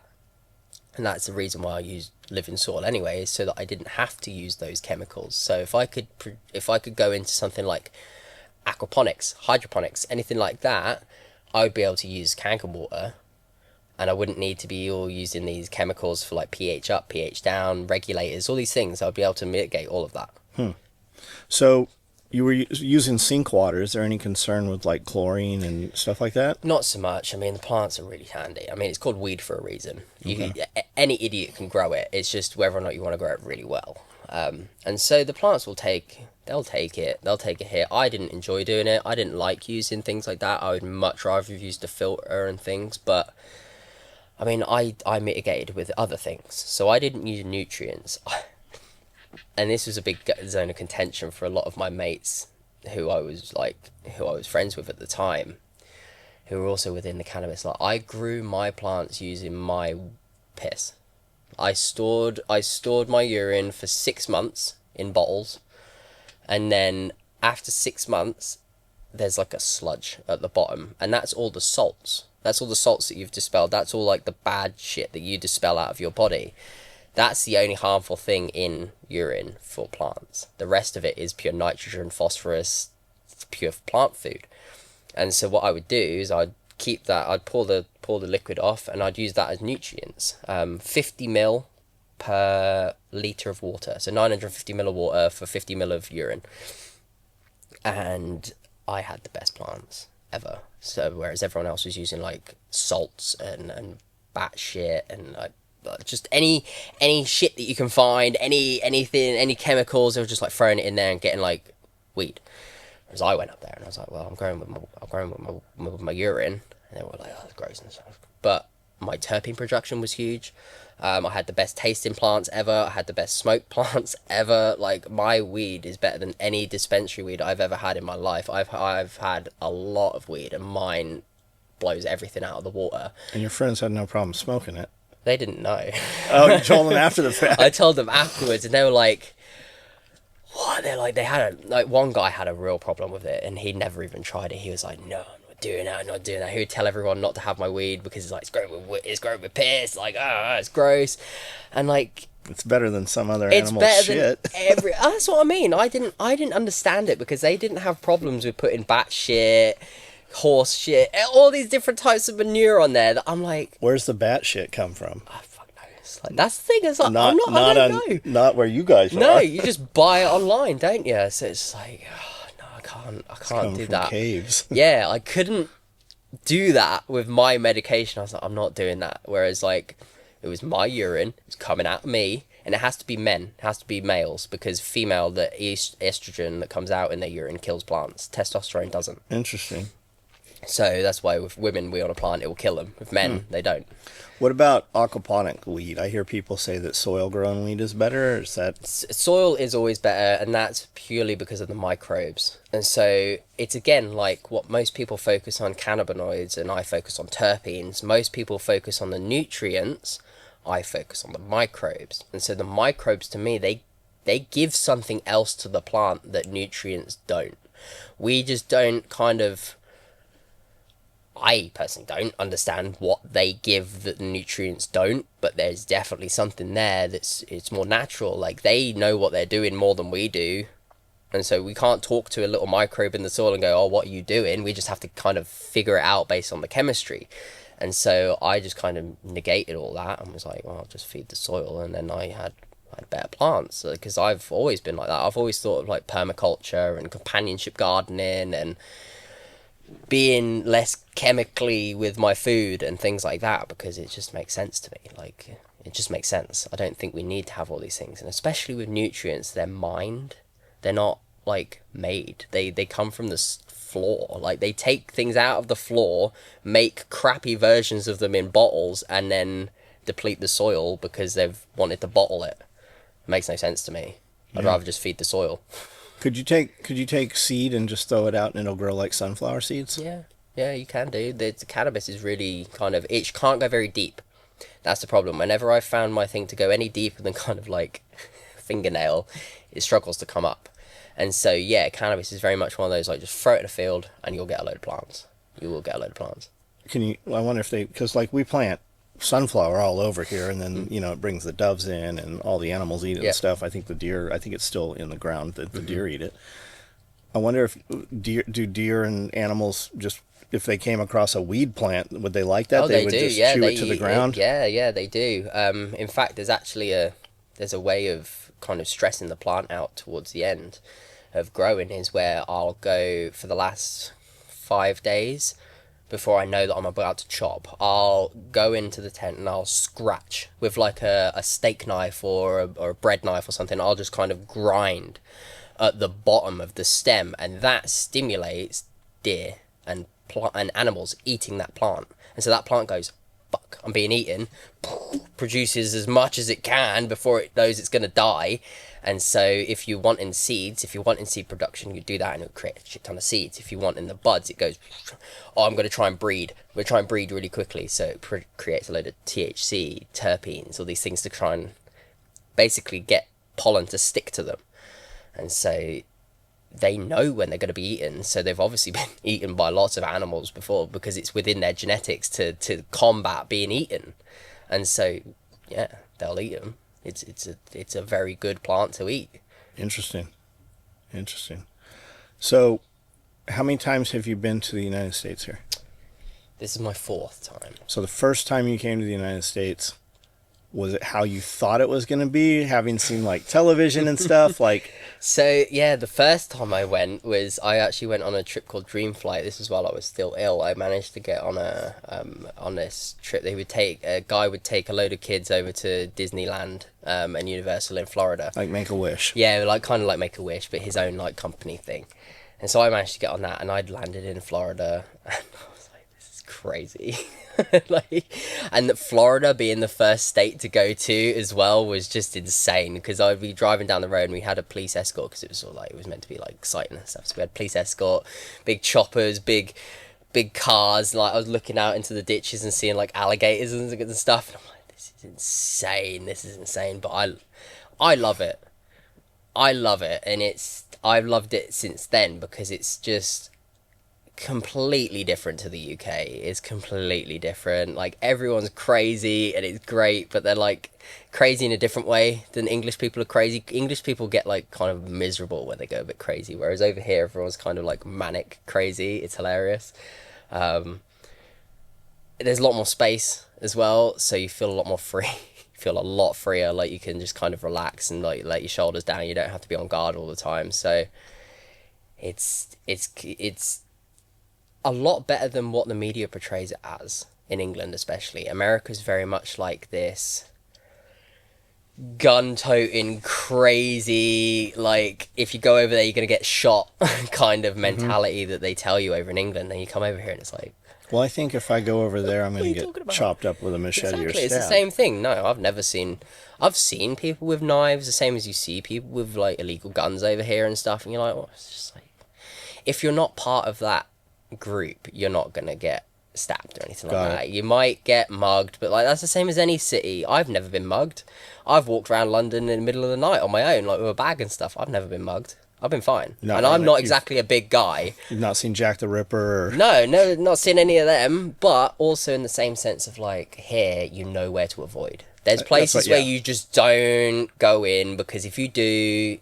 Yeah, you know when you're someplace you shouldn't be. Yeah, exactly. Yeah. And you will know, and people will let you know as well, the same way as over here of like... You start to see people look at you, and you start to like, they'll talk to you and ask you questions and stuff, and you're like, oh, fuck. And you're like, I don't really look like any of these other people. Yeah. So you had said that the treatments for the cancer actually worked, but it was the side effects from the treatments that were actually killing you after the fact. So you're not against mainstream medical necessarily, or modern pharmaceutical. This is where me and my mum differ. So, and I understand this as the fact that she didn't actually go through it. She saw it happening, whereas I actually went through it. So, and this has always been a contention between me and my mum, because like she's allowed her beliefs, she's allowed her feelings and things like that, but I'm very much like, I fucking actually went through it. Like I'm the one that it physically happened to. I'm the one that physically these things can happen again, and there are a higher chance of happening again. If you got cancer, that's like your first time. For me, if I got cancer again, that's my third time. Like, that's terrifying in its own sense. And so for me, I do agree with pharmaceuticals to a degree being used the correct way. And so if someone is thinking about having chemotherapy or something like that, I would say, well, for one, depending on what chemotherapy is, depending on what regimen, depending on how much they want to give you, and depending on how cytotoxic it is. Because they're not all the same. Not all chemotherapy is the same. Not all medication is the same. And so, for me, I see chemotherapy as like a nuke. So, if you were fighting in a street fight, you're not going to press the big red button and nuke everyone, are you? You're just going to punch them. You're just going to like have a little fisticuff fight and be done with it. And so you don't need to use any weapons. You don't need to use a nuke. You don't need to use these things. But if you've got an entire army, you've got a whole country coming towards you, you're going to press the big red button. You press the big red button, you fucking wipe them all out, and then you can do the picking up the pieces afterwards. And so for me, with my cancer specifically, the first one, my leukemia, chemotherapy was necessary for me. For the initial part, I don't think I would have needed to have the full 3 years. I perceive chemotherapy as the thing that got rid of my cancer in 2 weeks. My cancer was gone within 2 weeks. The rest of it is remission, which is keeping the cancer away. So I think chemotherapy is very good for things like a fast, like, yeah, you've just destroyed everything, but now you need to rebuild it. It shouldn't be a prolonged thing. It should be if you're about to die from cancer, like me, like, I'd literally a couple more days and I'd have been done. Like, my white blood count was 237, which is 237,000 per million. And it should be like 8. Most people that present with leukemia is around 50. So I was 237. I was the second highest that the hospital had ever seen. The kid above me was like 700 and something, and he was in ICU for weeks when he first got diagnosed. I walked into the ward. Completely different values. But my values were so high that, like, yeah, that would fucking kill you. And so I needed that chemotherapy. I needed that nuke to go off to just kill as many cells as possible and get them out of me. But I didn't require the long-term chemotherapy. That's what I disagree with. I disagree with the taking the maintenance doses of the chemotherapy. You can do other things then. Once the cancer's gone, you can go on to cannabis. And, like, even while you're having chemotherapy, cannabis is important. As soon as you get cancer, cannabis should be the first thing, really. But it depends on whether you want to do chemotherapy or not. That goes in conjunction of that. Cannabis should be every cancer treatment, but chemotherapy doesn't have to be every cancer treatment. It can be some. Are they testing you for cannabis? Are they going to know that it's in you? I assume they probably know that it's in me, but they don't actually test for it. No, when I go and have my full blood tests and things like that, they just test for, like, your white blood count, red blood count, platelets, any kind of virus factors, anything like that, all the, like, sub things, but they don't do a drug test. Because I think that's a separate test, so they're not bothered by it. Because they already take like 3 or 4 vials of blood from me to go and do the whole full spectrum test anyway. So they might have seen it, but it's not something that they're actively testing for, so they're not going to bring it up if they have seen it, if you know what I mean. Mm-hmm. Because, I mean, I've had my bloods done so many times. There's bound to have been some scientists that have gone, Do you know see that? Do you know what the definition of chemotherapy is? I don't. I don't know. Because you hear it all the time, but then you hear it's different for every single person. I don't know. I mean, chemotherapy is kind of like a broad term, because you've got chemotherapy and radiotherapy. Chemotherapy, I guess, it's kind of chemical therapy, because radiotherapy is radiation therapy. So that's what I would logically determine it as. But radiotherapy is radioactive. Chemotherapy is cytotoxic. Got it. So cytotoxic medication is things that are toxic to your cells. Radiotherapy is just radiation, so that's like shooting a gun at you. Because chemotherapy is like a gas cloud that encompasses every cell and goes pfft. So it's slightly different. But yeah, I agree with certain mainstream medications. But like anything, they take it overboard. Does bone marrow transplant go hand in hand with chemotherapy, or are those two separate? No, not always. So if I just kept with my leukemia, if I just had leukemia and went through treatment all normal and was fine, I would never have needed a bone marrow transplant. Bone marrow transplants come from a relapse. And so because you've relapsed, you've got a secondary cancer or your cancer's come back, they go, well, the treatment's not working. It's coming from your bone marrow. Your bone marrow is the thing that makes every cell. Stem cells come from within your bone marrow, and then they come out of your bone marrow, and they go into your blood, and then they're another cell. They turn into another cell. Stem cells can go into whatever cell you need. So stem cells is what produced by your bone marrow, and then it comes into specialized cells once it's out into your body. And so if you replace the stem cells, you replace every cell. And so they then think of like, well, the stem cells are the problem. We should give a donor stem cells to create an entirely different immune system, a different cell structure, different body. Like I'm then just a host to another person's biological processes, like DNA. And that's the idea of it, is that they kill off all of your stem cells, so you have no immune system, no blood production, nothing. So are you like in a bubble tent? I was in a room. Yeah, I was in an isolated room that I wasn't allowed to leave until the bone marrow transplants were finished. So But other people could come in? I had 2 family members, and they were the only 2 family members that were allowed to come in at the time. But that aren't was it. they They out- had to be on a list. But aren't they out like in the wild with other people? Yeah, and that's why they do 2. And so because it's like, well, it reduces the risk then. And if those 2 people are coming in more often, then they're going to be in the hospital more often than they will be outside. And those people are like not traveling. They're not going to other countries. They're the only 2 people that can come and see me as my family. The rest of them are nurses and doctors.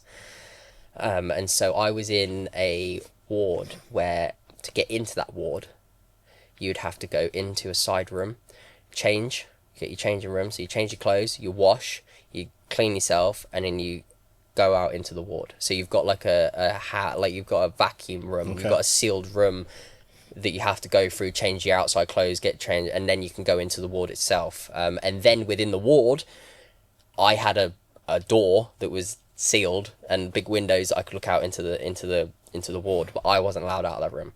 I was not allowed out of that room. I literally had to go for a shit. I had to go for a piss in that room.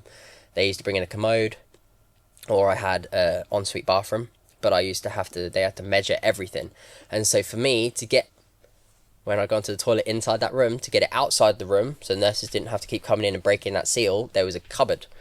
It was effectively a hole in the wall that they put a cupboard. So you open your door, put it in, close it. They open their door on the other side, take it out, close it. That was as sealed as it. That was as like. How long were contained you as it in there? was. 9 months. 9 months. The average was 9 weeks. And then how many bone marrow how many times were you given the bone marrow? 4. And they thought it didn't work? Yeah, so I got 2 from a donor and 2 from myself. Because the first donor one, my donor was a match 9 out of 10. So they aim for a 10 out of 10 because obviously that's just the easiest. There's the less complication risk then. But mine was a 9 out of 10. That's all they could find. If you go below like a 7 out of 10, you're kind of fucked. Like you're not really gonna. It's very difficult. And so I was a 9 out of 10, and I even had all these problems.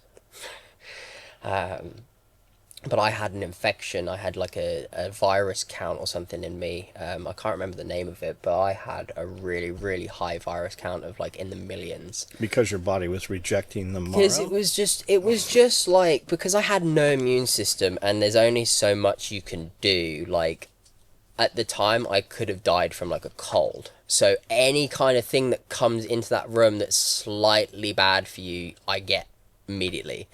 I'm the first one to get it. So, like, it could have been a dust. Could have been on a piece of dust, and it gets me. And I just had this virus count. It was just in my body. So they were trying to kill this virus. But the antiviral and antifungal medication they were giving me actually kills your immune system as well. And so I was on immunosuppressants and these drugs that were suppressing my immune system as well, killing my immune system, while also trying to build up a donor's immune system steadily so that entire immune system doesn't recognize your entire body as a foreign object, which is graft versus host disease. So the bone marrow graft attacks the host.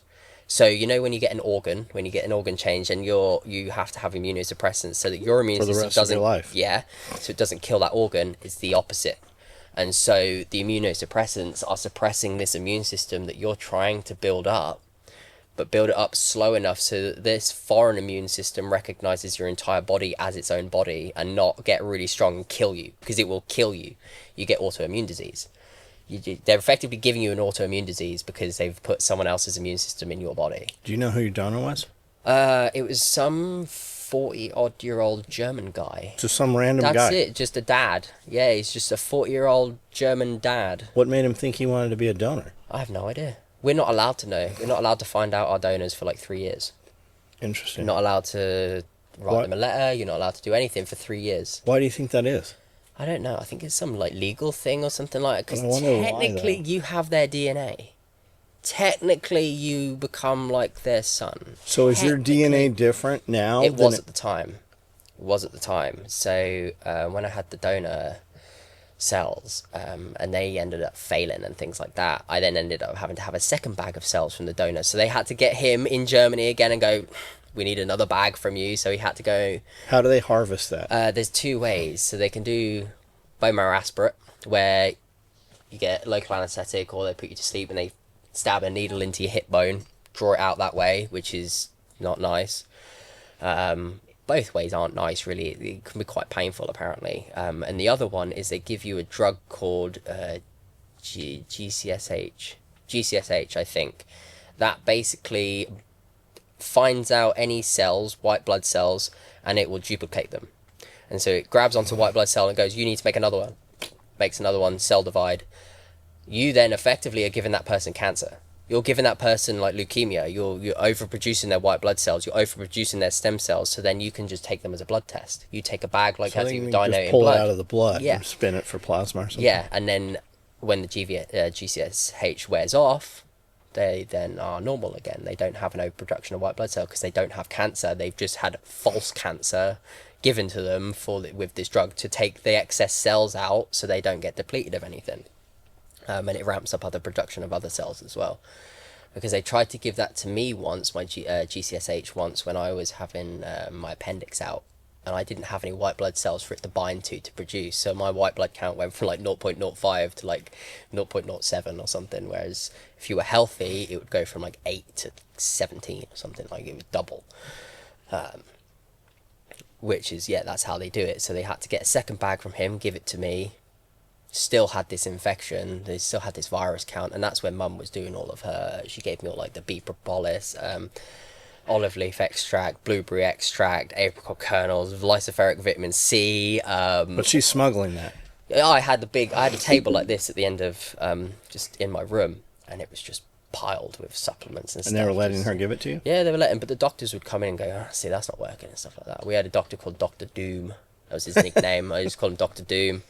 Because he would always, like, revel in the fact he had to give bad information. Like, he would always give the really shitty information that you don't want to hear. Like, oh, your kid's dying now. Like, oh, there's a complication. Something like that. It's like he would be the one to tell it. And he always reveled in telling it. It was horrible. And my virus count at the time, this was for my second transplant during it, so it was still like, is it working, is it not? I was having all these things, and my virus count was in like the 2 point something millions. That's a lot. They were like, we can't get it down. We can't get it down. These drugs aren't working. There's just nothing's working on this virus. So like this thing's gonna fail. And so, yeah, Mum was giving me all these supplements and stuff, and they ended up working. These supplements ended up working, bringing my virus count into like the couple of 100,000 after like a week, after like a couple of days of doing it. And I'd been on these drugs for months trying to get this virus down, and in like a couple of weeks, Mum had gotten rid of it with all these things.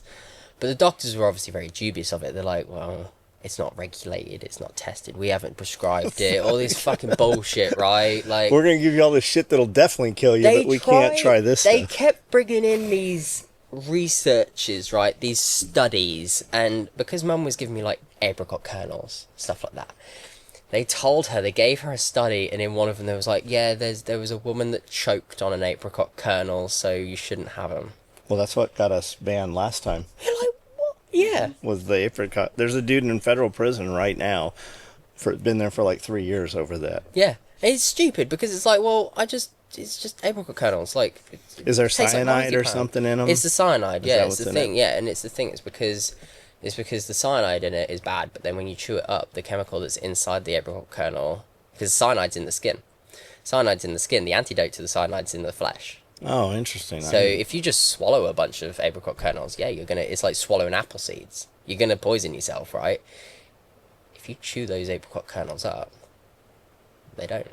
They do other things. Interesting. So I was on these apricot kernels and stuff like that, and the doctor's like, oh, a woman's choked on them, they got cyanide in them, all these fucking things, and it's like, oh, I'm not listening to you, keep taking them. And then eventually, yeah, the virus went away, all these things. It was horrible. Like every day I was like having to drink these like concentrated juices and like vitamin C capsule things that was like trying to drink an egg yolk, because it wasn't nice.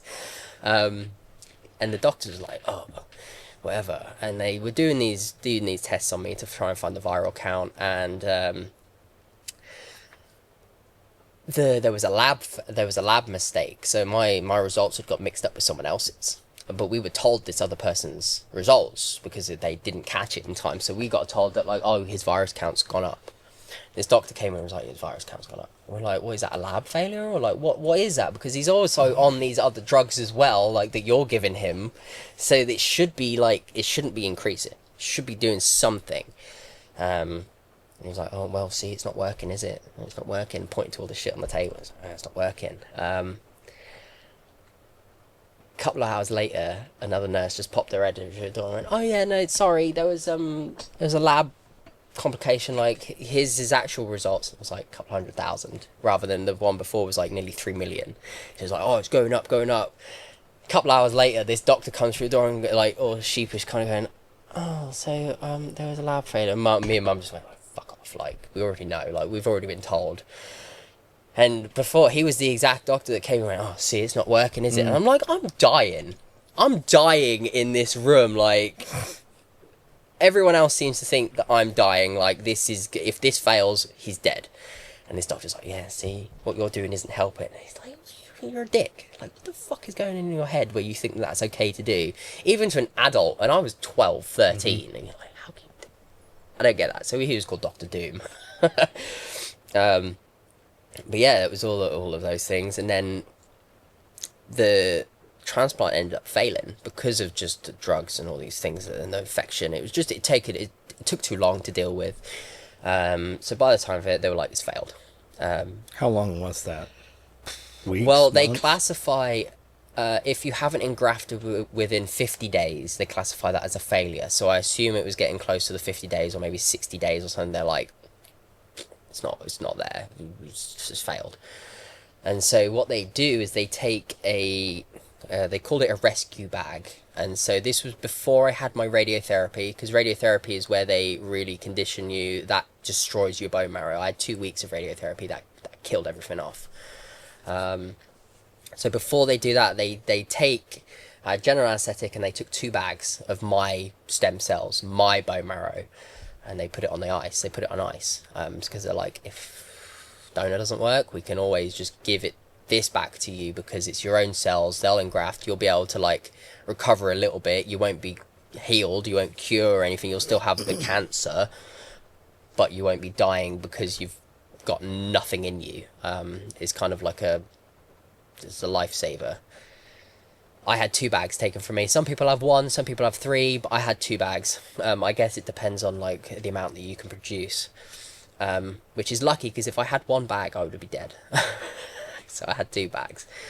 And the first bag they gave me, they were like, they're your own cells. We'll have to do something else after this because the bone marrow transplants aren't working. So here's your own cells back. We'll just see what happens. After a couple of weeks, nothing was happening, and I was actually living fairly all right. And I had, at that time, 2 sets of DNA. And we didn't really realise this at the time. It was a bit weird. So I was fine, and I had kind of engrafted, but then all of a sudden I got GVHD, which is like your skin goes bright red, like you go, because it attacks the skin first, so your whole thing is like inflammation goes up. You go like a strawberry, blotchy skin, and everything starts like kind of breaking down, and that kicked up like immediately, really fast, and we're like, what's going on? What the fuck is going on? Like, what's happening and stuff. They basically found that I had 2 sets of DNA. So the donor's T cells, which are the main soldier cells of the immune system, had managed to survive. So when my cells got introduced, these donor T cells went, the fuck is this? Like, another immune system. They were like, didn't really recognize each other for a couple of weeks. So I had 2 sets of DNA, 2 sets of immune systems, 2 sets of everything, until they realized, and then they killed each other off. So my cells came in, went, what the fuck is this in the body? The body cells went, who's this coming in? And they killed each other off. Both bags then failed at the same time. The second donor bag failed, and my own cells failed, which they were like, this never happens, because like, how does your own cells not go back into your own body? Like, it's like just taking blood out and putting it back in. Like, it shouldn't do anything. It's like, oh, syringe out, syringe back in. You shouldn't get ill from that. I got ill from that. And so that was another just doesn't happen kind of thing of like, yeah, 2 sets of DNA, donor cells, my cells killing each other off. So that was the third bag that failed. That was my first bag failed, and the second donor, and that's it. And so all that's left is my 1 bag of cells left. They're like, we can't go to the donor again. It's not working. We can't, and there's no one else. And the whole registry, this is the only guy that would match for your DNA, your cells, like, and he's only a 9 out of a 10. We're not going to find a 10 out of 10. It just doesn't exist. And they'd gone through my uncle, my mum, my brother, my dad, all these people to try and like, even my birth father was contacted and like, if it needs it, will you do it? And he was like, I think he said he would, but like, it never came down to it. And my uncle ended up donating some kind of cells to kind of try and boost it along, and it didn't work. Would your birth father not have been a better match than the guy in Germany? I don't know. Or maybe not? I don't know. Sometimes it is, and sometimes it's not. Like, a lot of the time, you'll have a sibling that will do it, but also in the same amount of time, it's not accurate as well. It's very strange. Sometimes you'll have sometimes you have a 10 out of 10 match genetically, and they're in Australia. And you're like, how does that work? I don't get it. To me, genetics is just really interesting in that sense of like, complete stranger has genetic match to you, but your own family doesn't. It's very strange. But they were like, he's run down. We can't take any more from him. We can't take any more. So last cell for me, last bag for me, was put it in. Fucking hope. Fucking hope. And that was when I got all my infections. And so I trapped my finger inside of the bed, and that created like a little hangnail. And that was where the cellulitis and the herpes whitlow got in. And so my whole hand down to like second knuckle were black, crusty, swollen, like a lot of pain. Had a big hole in my thumb where things had just eaten away at the flesh. So they ended up cauterizing that, debriding all that. I had Klebsiella in my tongue, which is a flesh-eating bacteria that was actually eating through my tongue. I had a big hole in my tongue. It was just eating across. Like if it had gone all the way off, my tongue would have fallen out my mouth. And I've still got scar tissue on my tongue now where it kind of grew back a bit. But yeah, I got a big kind of dip in my tongue from this Klebsiella. And these 3 infections were what was like, this is gonna fucking kill you. Like this is what's gonna be the end of it. And I was on antibiotics, blood transfusions, platelets, or everything that you can put into a body they were putting into me. And so we got to day 47. And this is after your 4th bag. This is my 4th bag. Yeah, this is after. This is the last one. If this fails, that's it, kaput. So I was, day 47. And obviously, like I said, 50 days, just failed. If it doesn't engraft after 50 days, you've failed. Like 50 days is the cutoff. And so day 47, it was like, well, I've got to go to hospice. And I think we'd spoken about the hospice like a couple of days before. And I know I went to visit, kind of freaked out, didn't want to go, got really angry. Because it felt like I was kind of like giving up. I was like, oh, fuck that, I'm not going to the hospice. Like 3 or 4 days later, I was like in the hospice. But yeah, it was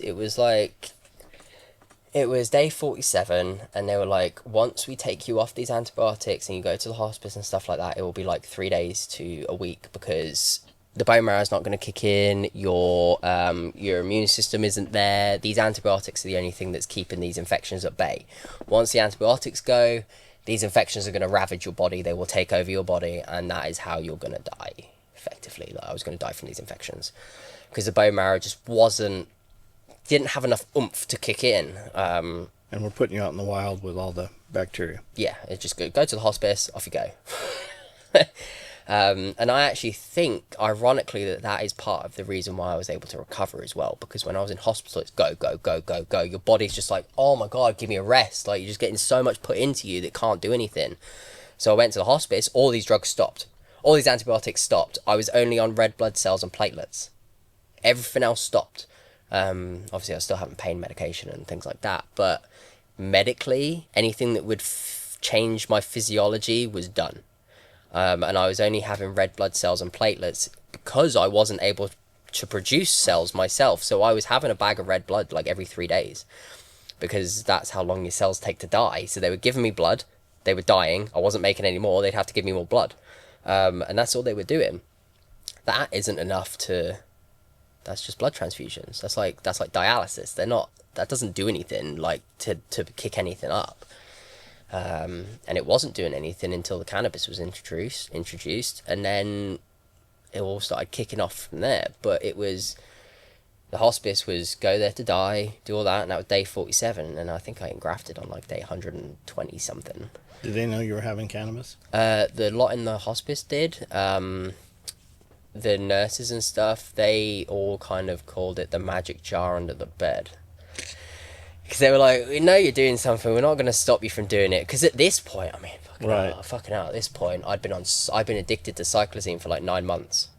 And cyclazine is the Valoid, and that, if you have that too, that used to be done a 15-minute infusion. So 1 ml a minute. If it's done faster than that, you get euphoric effects.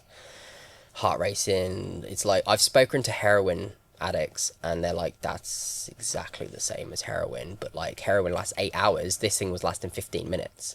So I was getting a high for like 20 minutes, like a heroin addict going, oh, like that, and all muscles relaxing, like hands going in like this, like someone's shot up heroin. But it would only last 15 minutes, and then I had to wait 6 hours, 7 hours for my next dose. So that's what got me really addicted.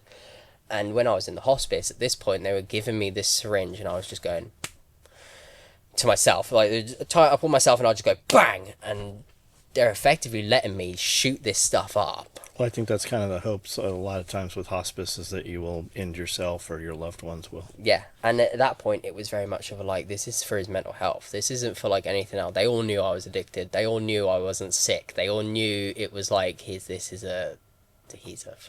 helping him in, like, a mental way, not anything else. And so they just kind of got to a point where I was like, he's going to die. It's just, like, I had all the nurses trained at that point. They were all, like, they were coming in 6 hours on the dot, like, because I should have had it 8 hours. They brought it down to 6 for me. So every, like, 6 hours on the dot, they would be walking through that door with the tray with my next dose, because I had them trained. And yeah, and so when the cannabis was introduced, they were like, well, it's nothing like this cyclizine stuff that he's just been having. So they kind of went, it's fine. And considering these nurses had been trained well by me, they were coming in every 6 hours on the dot, and they were like carrying these trays, like kind of scared of what I was, because I was angry. I'd shout at them, I'd scream at them, I'd be aggressive, and I'd throw stuff at them and stuff, because I was a junkie. I needed my fix, and I had like a couple of doses of the cannabis, maybe like 1 or 2, in between the doses of cyclizine. And the next dose came in, this nurse was like, God, like, what's he gonna do? She said, oh, I got your cyclizine. I was like, I don't want it. Literally just went, don't want it. Came out of my mouth before I had time to think. I was like, I don't want it, don't need it now. And she just looked and was like, fuck. Like, just 9 months addiction, full on height of addict, cut immediately by like 1 or 2 doses of cannabis, because the feeling that I was getting from the cyclizine was more of a comfort feeling. I didn't necessarily care about the euphoria. The euphoria was the thing that was making me feel safe. It was the thing that made me feel safe, that I wanted to have that warm, comforting, you're gonna be all right feeling. And the cyclizine was giving me that. The side effect of it was it just looked like I was a heroin addict. The cannabis gave me that exact safe feeling, but it wasn't heroin. It was just cannabis. And I wasn't even smoking it or anything. I was just literally tincture, spoonful of tincture in my mouth, swill it around, vegetable glycerin, infused vegetable glycerin that I was eating. And that gave me that cyclizine feeling of like warm blanket going over me, feeling relaxed, chilled, all that buzzing that goes along, all that electrical energy just gone. And I could sleep. And I slept longer than 20 minutes for the first time in like a couple of weeks, like a week or so at that time. But I mean, I've been in hospital and stuff, so I hadn't been sleeping properly anyway. And going to the hospice, it just got ramped up even worse. So I was sleeping for like 10 minutes, waking up screaming in like fits of sweats and stuff, because I'm like, why am I not fucking dead yet? Like, I'm in limbo. It was just driving me nuts, and the cannabis just took all that away. Took it all away. And so when they came in with the next dose, I'm like, hey, do you want this heroin? Do you want this cyclizine? And I'm like, no, I don't want it. I never wanted it in the first place. It's just you lot got me addicted to it, and now I feel safe on it. And so now I feel safe with this thing that I can have when I wanted. Like, I didn't have to wait 6 hours for it. It didn't make me go all doolally and like kind of like not be able to like play on the PlayStation and stuff, do what I wanted to do. I couldn't watch TV on cyclizine because my vision would go blurry and fuzzy, and like your eyes start shaking and stuff. And so for those 15 minutes I was just out.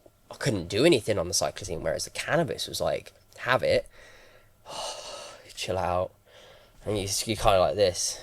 And if you want to sleep, you'll go to sleep and you'll feel fine. But if you want to stay awake and you want to kind of do things, you're chill, you can stay awake and do things as well. So that was just like, that was life-changing for me. That was just incredible. And yeah, all the nurses then, from then on, when they found out that Darren's not fucking screaming at us for cyclizine anymore, like what's going on, they would all come one by one, come in and find out about this. Did they ever offer you the cyclizine after you said you didn't want it? No, never again. So it was gone. Never again. They were like, we're not gonna, gone completely. Within a dose, 9 months of addiction, gone.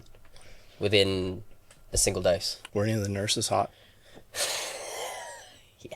Yeah. I did have quite a few, yeah. Some of them were really scary as well. So you have a few archetypes of nurses in the UK. You've got the mother, and the mothers were like kind of, you'd imagine like a kitchen mum, like a maitre d' kind of Kitchen mum, mum. like, yeah, big, stocky, like Okay. could knock through a wall kind of mum, stocky farm mum, right? And they were really strict. They were the ones that like, no, you need to eat this now, like you don't want to eat. And they're like, eat your dinner. And you're like, oh, leave me alone.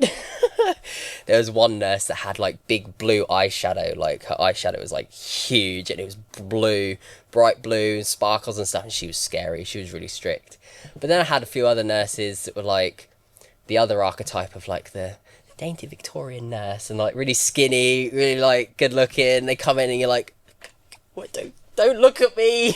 I picture all of England like still in Victorian times. A lot of the medical industry is still in Victorian times, where they have like they have the uniforms, and they're like, they don't wear the hats and stuff anymore, but they have the really tight uniforms around their waists. It's like, you're like, that can't be comfy, but it's like, because you're a woman. Did you get to touch a boob or anything? No, I did have boobs on my head though. But they weren't. sometimes. You weren't like, never hey, let got me to- see those. I'm dying. Can I see your boobs? There was a couple of kids actually where like it's a fucking dark joke, but like there was a kid, he was like 14, 15, and he was fucking dying. Like he knew he was dying, and he said to his dad, he was like, I don't want to die a virgin.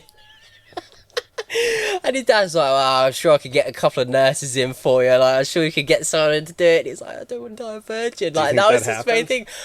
Honestly, I reckon his dad was that kind of person who's like, if we could get him out of hospital for a day, I'm going to find a way for him to, like, Right. not die a Right. virgin. Like, he was one of those parents. It's like, and most dads are when they're in that situation. It's like, oh, fuck it, whatever. So, do you think any of those nurses that saw you use the marijuana, do you think they helped anybody else with that after the fact? Do you think that happened, or? I know that a lot of nurses actually left nursing because of me. Because of just the amount of shit that I got put through. They were like, I can't believe that this is the length that we would go through to help someone. Like, I can't believe this is helping him anymore. Like, they just kept putting stuff into me that was like, oh, we're helping him. It was making me worse. So they saw all this. They saw me in isolation for 9 months, when most people, the longest you ever have is 9 weeks for a bone marrow transplant, because they're usually quite simple. For me, 9 months in a room, not allowed to leave that room for 9 months, is just fucking, they saw all that. They saw the psychological aspect of it. They saw all the pain and all that shit that I had to do, all the needles, all the drugs, all the sickness, the just diarrhea, all of it. They're like, I can't be the best way to be dealing with this. So they just kind of started questioning, started thinking. Some of them got moved to other wards because they were just too vocal about like what they were like seeing and stuff. And others quit, others moved on to other jobs, others would point people towards mum and me and things like that. And like, apparently still now, it's even like, there was people that came onto the ward after I left. After it all happened, there was still a couple of nurses because it was Bristol Children's Hospital, there was a couple of nurses in Bristol that had seen me. They looked after me. Apparently I'm still a big subject there, like I'm still spoken about quite considerably in those wards, because they're like, fucking hell, Darren, like, You got to find this kid if you want your kid to live. yeah, it's like, it's a different thing. It's like, we know it can happen. So, at what point did they kick you out of there? Got out the ward on day 47, and then so that was after 9 months. But then out of the hospice, I went in 10 days after my 14th birthday, so December 11th, and then I got kicked out in the February, so it's like 8 weeks, about 3 months. Did they expect you to die when you went home, or did they think you were going to live? They said that I was not ill enough to be in a hospice, not ill enough to be in hospital as an inpatient, but I wasn't well enough to go home to Norfolk, which was 6 hours from the hospital. So, where'd you go? I had to live in Bristol. They moved us from Norfolk to Bristol. And they found us a council house within a couple of days, because all the nurses and the doctors from the hospital got in contact with the council and was like, this kid needs a fucking house. What is a council house? It's basically the government owns a house, and you can rent it for cheap. Like, they give it out to people that are like, Just so might be you're close homeless. to So medical facilities? yeah, there's loads of council houses all over England. Like, they have whole council housing estates that were built in like the 70s and stuff, when they were doing the affordable housing.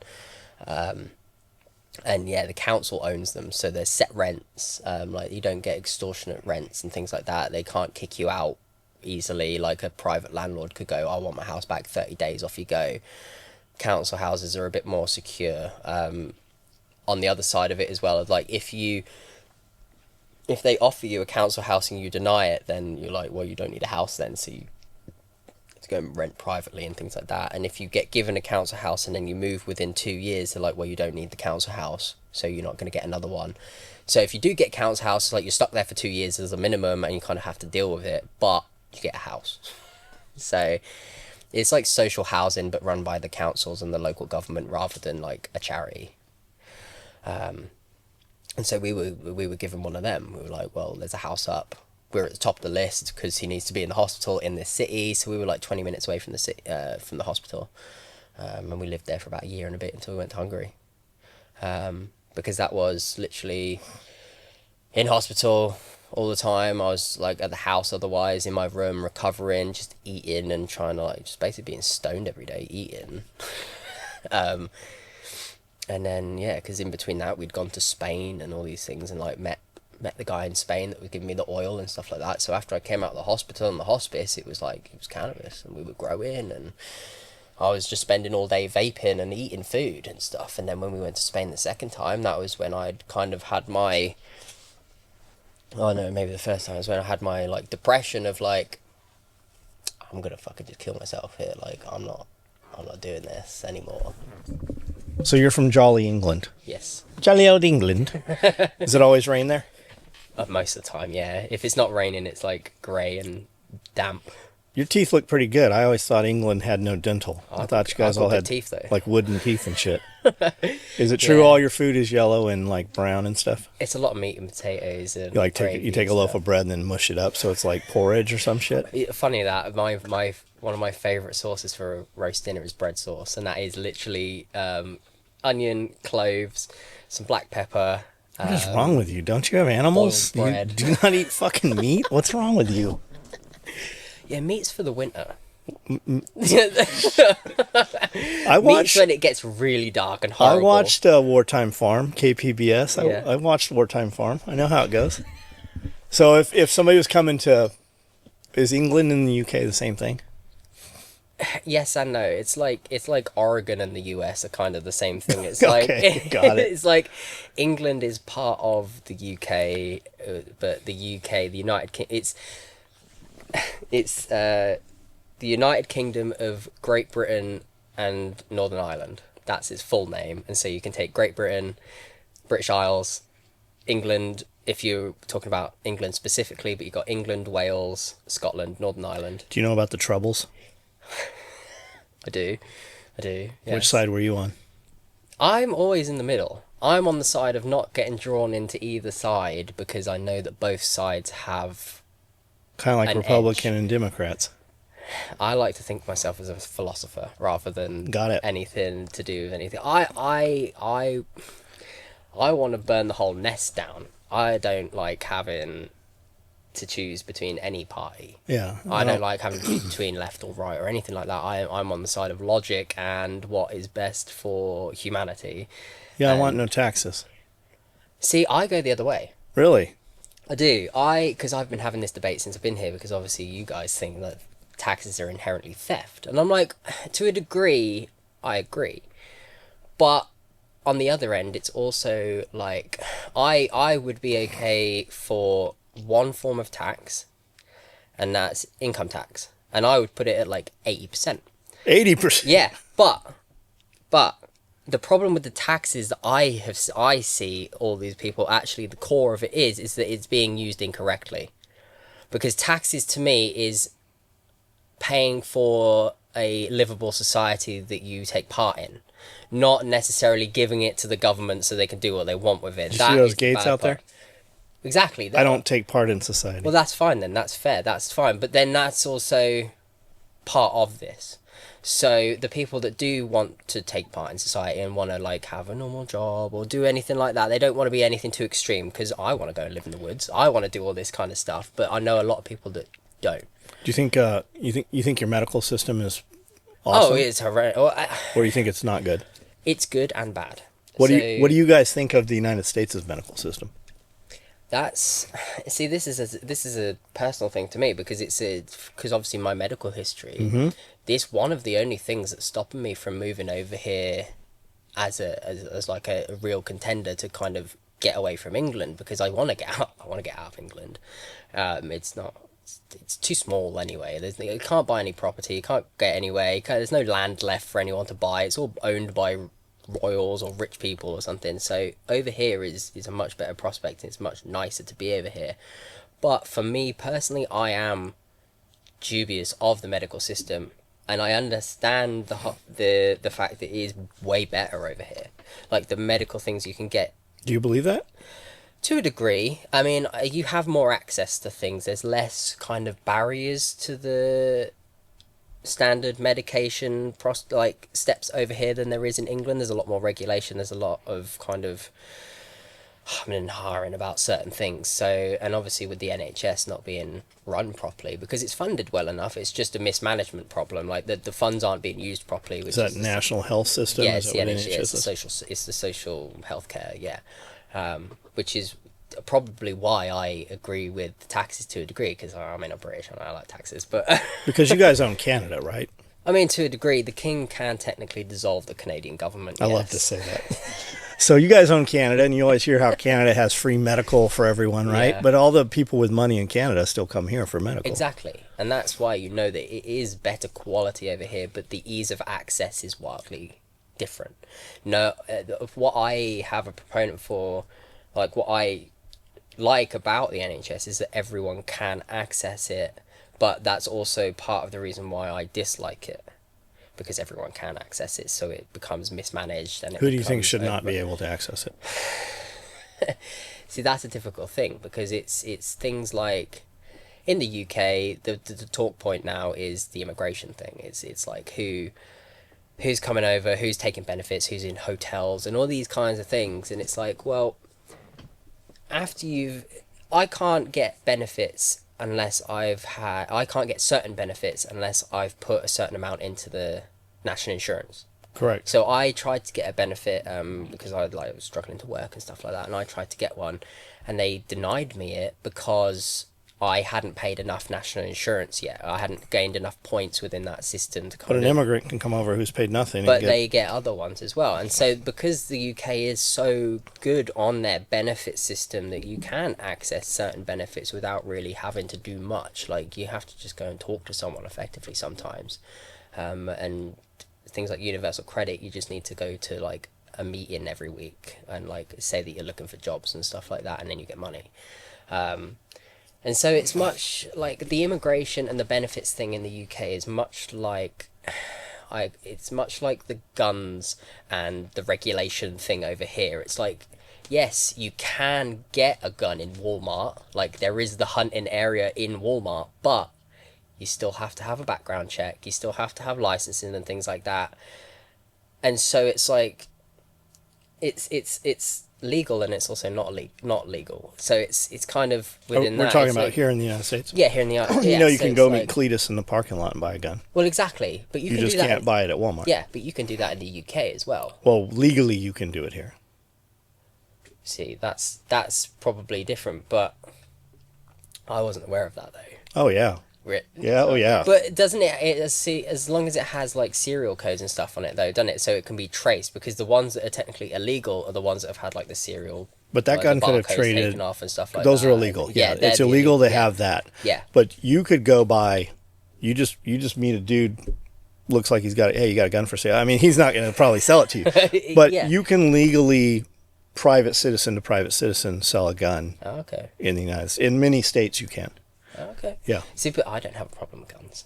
Sure. I don't have a problem with nobody guns. has That's a problem the with thing. No one guns. does. No one does, no. The problem's with the bad guys shooting people It's the with mental guns. health problem. Sure. That's the And thing, well, that's- some of it, or just criminal problem. Yeah, just criminal. I mean, I think a lot of the mental health problem is like a toy soldier. I think they wind that spring up, right? Like Yeah. MK Ultra and shit like that. I believe that shit's still going on. Well, because this is where I'm probably a bit more liberal about it, is the kind of everything stems down to a mental health problem, whether it be born or given.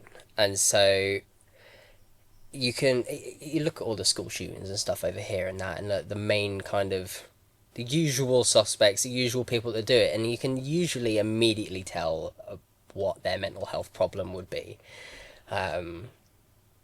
And if people don't get access to the support that they would need to help them not get to that point where they're going, you know what, fuck society, I'm just going to implode and take as many people with me as I can, that would stop so many of the actual, like, other issues that go along with it. Because I see all the shootings and the disagreements about guns and all these things, they're actually just symptoms of one issue, and that one issue is the mental health, lack of education, things like that, in regards to things like guns and having access to them and stuff like that. So, because I think of it as the same as drugs. Like, drugs aren't inherently good or bad.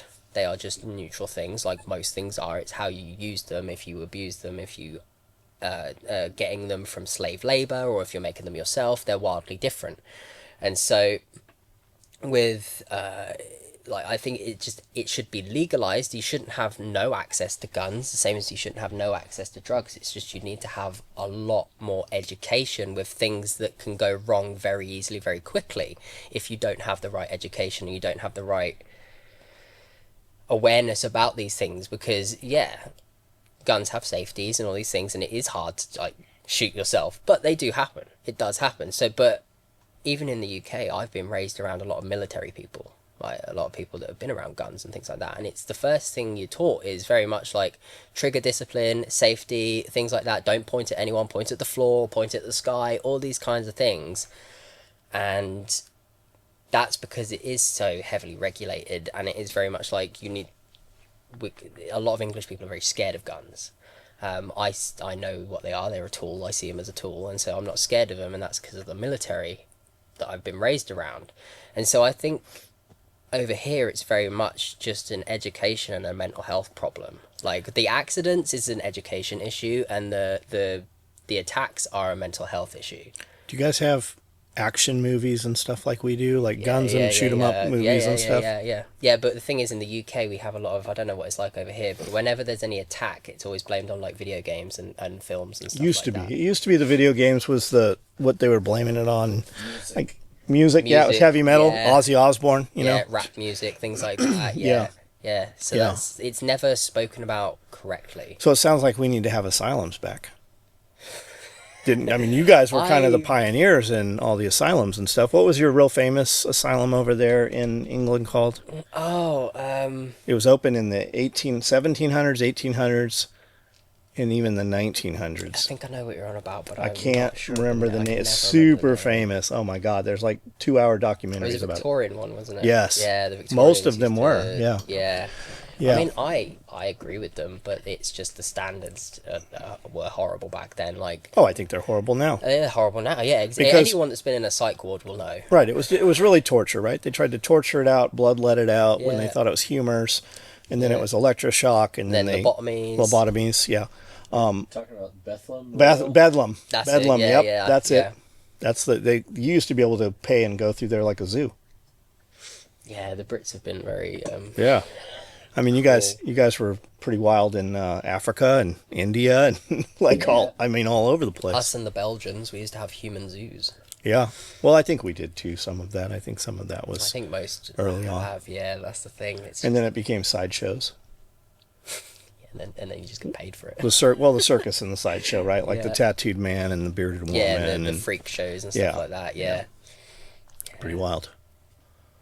But yeah, it's like that in the UK as well. So from us watching the news, we see that you guys have riots going on all the time. Like, your whole parliament is not people from England. Most of it's like people from other countries are running your country now, especially like the Muslims seems to be a huge thing. Like, you can see that in a lot of our states. A lot of the governance is not people from the United States, and somehow a non-U.S. citizen can somehow become a politician. And then, they change all the laws. Like, you're seeing it in Dearborn, Michigan right now. You have these people that are doing these, they've got these massive mosques, and they've got these loudspeakers where they're doing call to prayer. and they're doing it's they're not supposed to have any call to prayer after like from 8 a.m. to after I think 10 o'clock or whatever, but they're clearly doing it. Yeah. So you got these people that go before the court and they complain about it, and they're like, well, you're anti-Muslim, and when you move here, we'll throw a parade in honor of you leaving. And these people have, grown up there. They were there long before these other people were. So that's kind of like the Christians, or the original, the people that were here. They don't breed, like they're not having children, right? No. But the Muslims on average have 5 to 7 children, and that's their thing. That's what the Crusades were originally about. Yeah. Was about them coming over and taking over lands and just populating and running out the original people. Yeah. And I mean, a lot of people say we did that, and maybe we did, but we won. Everyone's done it. Yeah. Everyone has done it. Yeah, nobody's It's- standing on land that they were originally on. No, exactly. And I mean, Britain was one of the first countries to be colonized. We got colonized by the Normans, the Romans. Like the Romans controlled most of the country. They were technically invaders, but we got colonized by the Normans, who were French, or pre-French. Have you been to France? I've been through France. Yeah. It's nice. It's a nice country, but English and the French kind of hate each other. It's quite funny, but there's like an underlying kind of sense of camaraderie of we kind of fuck each other up and we hate each other, but if anything went down, it's we just make we're like siblings. We can pick on each other, but if anyone else comes at us, it's no. Yeah, we just make fun of the French. Yeah. It's the same with the Americans though. We take the piss out of each other, but it's we've been mostly allies in most of the time that Sure. we've got independence. It's been you guys will get us in. We've had a fight, we're made up. You guys will get us into a lot of wars. Being so close to all those other, Yeah. But that's the thing. I mean, I think that goes along with part of the British guilt, is the fact that people have allowed things like that to go on because they have that guilt of okay, well, who am I to say that they're not allowed to do this? Which is true. Which is true to a degree, but then this is where it becomes complicated because,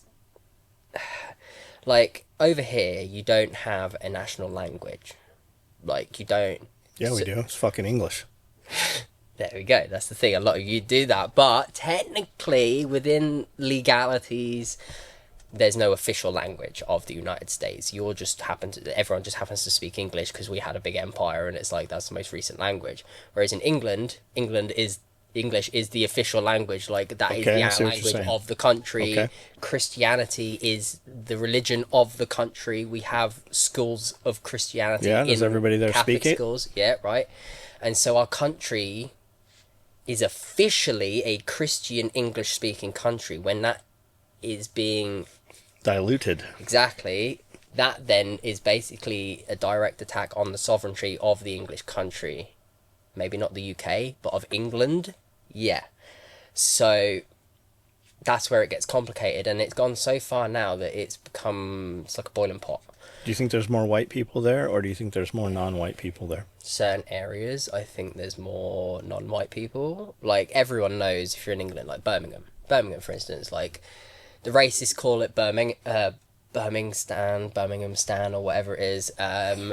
Everyone else just kind of knows that it's mostly not English people anymore. There is English people still there, but mostly it's not. What do you mean racist people? Well, in England, they call them flag shaggers. People that look like me? Yeah, basically, Okay. but in England, it's the ones that are the obvious ones that most people would call out as racist are the same ones that would be in council houses and things like that. They are overweight, beer belly. They watch football. Rednecks. Yeah. Like stereotypical. Yeah, like that. So it's the base of a workforce. You guys still effectively. have a big skinhead population? Not so much anymore because they were classified as fascists, and so they were I wasn't around for skinheads and stuff. They were more 90s and stuff. But my mum knows about skinheads and that. So and they would go out and beat up Muslims and stuff like that. They would Really? go So out they and were beat more up people. aligned They were more what you would think of as a Nazi. Yeah, if you watch This Is England, that's 80s, 90s. Skinhead England, that's what they used to do. That was what it was like. And my dad used to tell me when he was growing up in school that you'd have it even between the Pakistanis and the Muslims. Like the Pakistani Sikhs would go out at lunch and Well, who's go a- and I mean- find the Muslims and beat them up, and you're like, well, that was happening up in the Midlands Yeah, because well, he grew up in Telford. It ain't skinheads fucking abducting girls. Those that's the gangs thing. aren't fucking. They ain't skinheads. Yeah, because, like I say, I like science, I like maths. Statistics can be skewed. Statistics can say whatever you want the statistics to say, but the lived experience of a lot of people in the UK is that anytime they try and like even remotely politely criticize anything to do with anything non-English, it's immediately shut down. And I think that's what the problem is. It's because you can't have a discourse about anything else that's not attacking anything that Britain or England has done. Not only is it shut down, at the It's same time you're immediately- disarmed. Yeah, and it's now criminalized. Where is it that you guys are having to serialize knives and stuff? Where's that taking place at? Things like they'll be in the big cities like London. I know London's got a big knife crime problem. Big major city: Manchester, Birmingham, Liverpool, London, Sheffield, maybe. Does zombie But, knives mean anything to you? Yeah, zombie knives is much like automatic weapons. So zombie knives was their scare word for big machete knives, basically big knives that like are serrated so they're hard to sew up and things So like none of that can come into the country anymore. Like you guys can't buy it off Amazon. Yeah, like I even have to like double and triple think about how I'm gonna transport my kitchen knives. Because if your kitchen knife isn't transported in a correct way, they could deem that as like, well, you're transporting a weapon. It's a kitchen knife. No, you're transporting a weapon. It's not. Why isn't it not in the kitchen? Well, I'm moving house. I don't care. You have to be really careful with things like that, because anything over like I think it's like 6 inches or something is classified, and you're not allowed fixed blades either. So if you have a flick knife that has a lock, that's illegal. It has to flick out and flick back down again. You can't have a thing that you have to So it has press. to be like a slip joint. Yeah, thing like that, because then it's more likely that if you go to stab someone, if it's a pokey out, like a flip one, it was going to go back in or something. Do you have like, a blade I don't know, length? but I think it's 6 inches. Something like The entire knife has to be. I Cannot think be so, under six. yeah, I'm not sure. So that's either the blade or the knife in total. Do criminals have guns? Yeah. Oh yeah, like in every country, you can always get a gun. I mean, I've known people that have had them.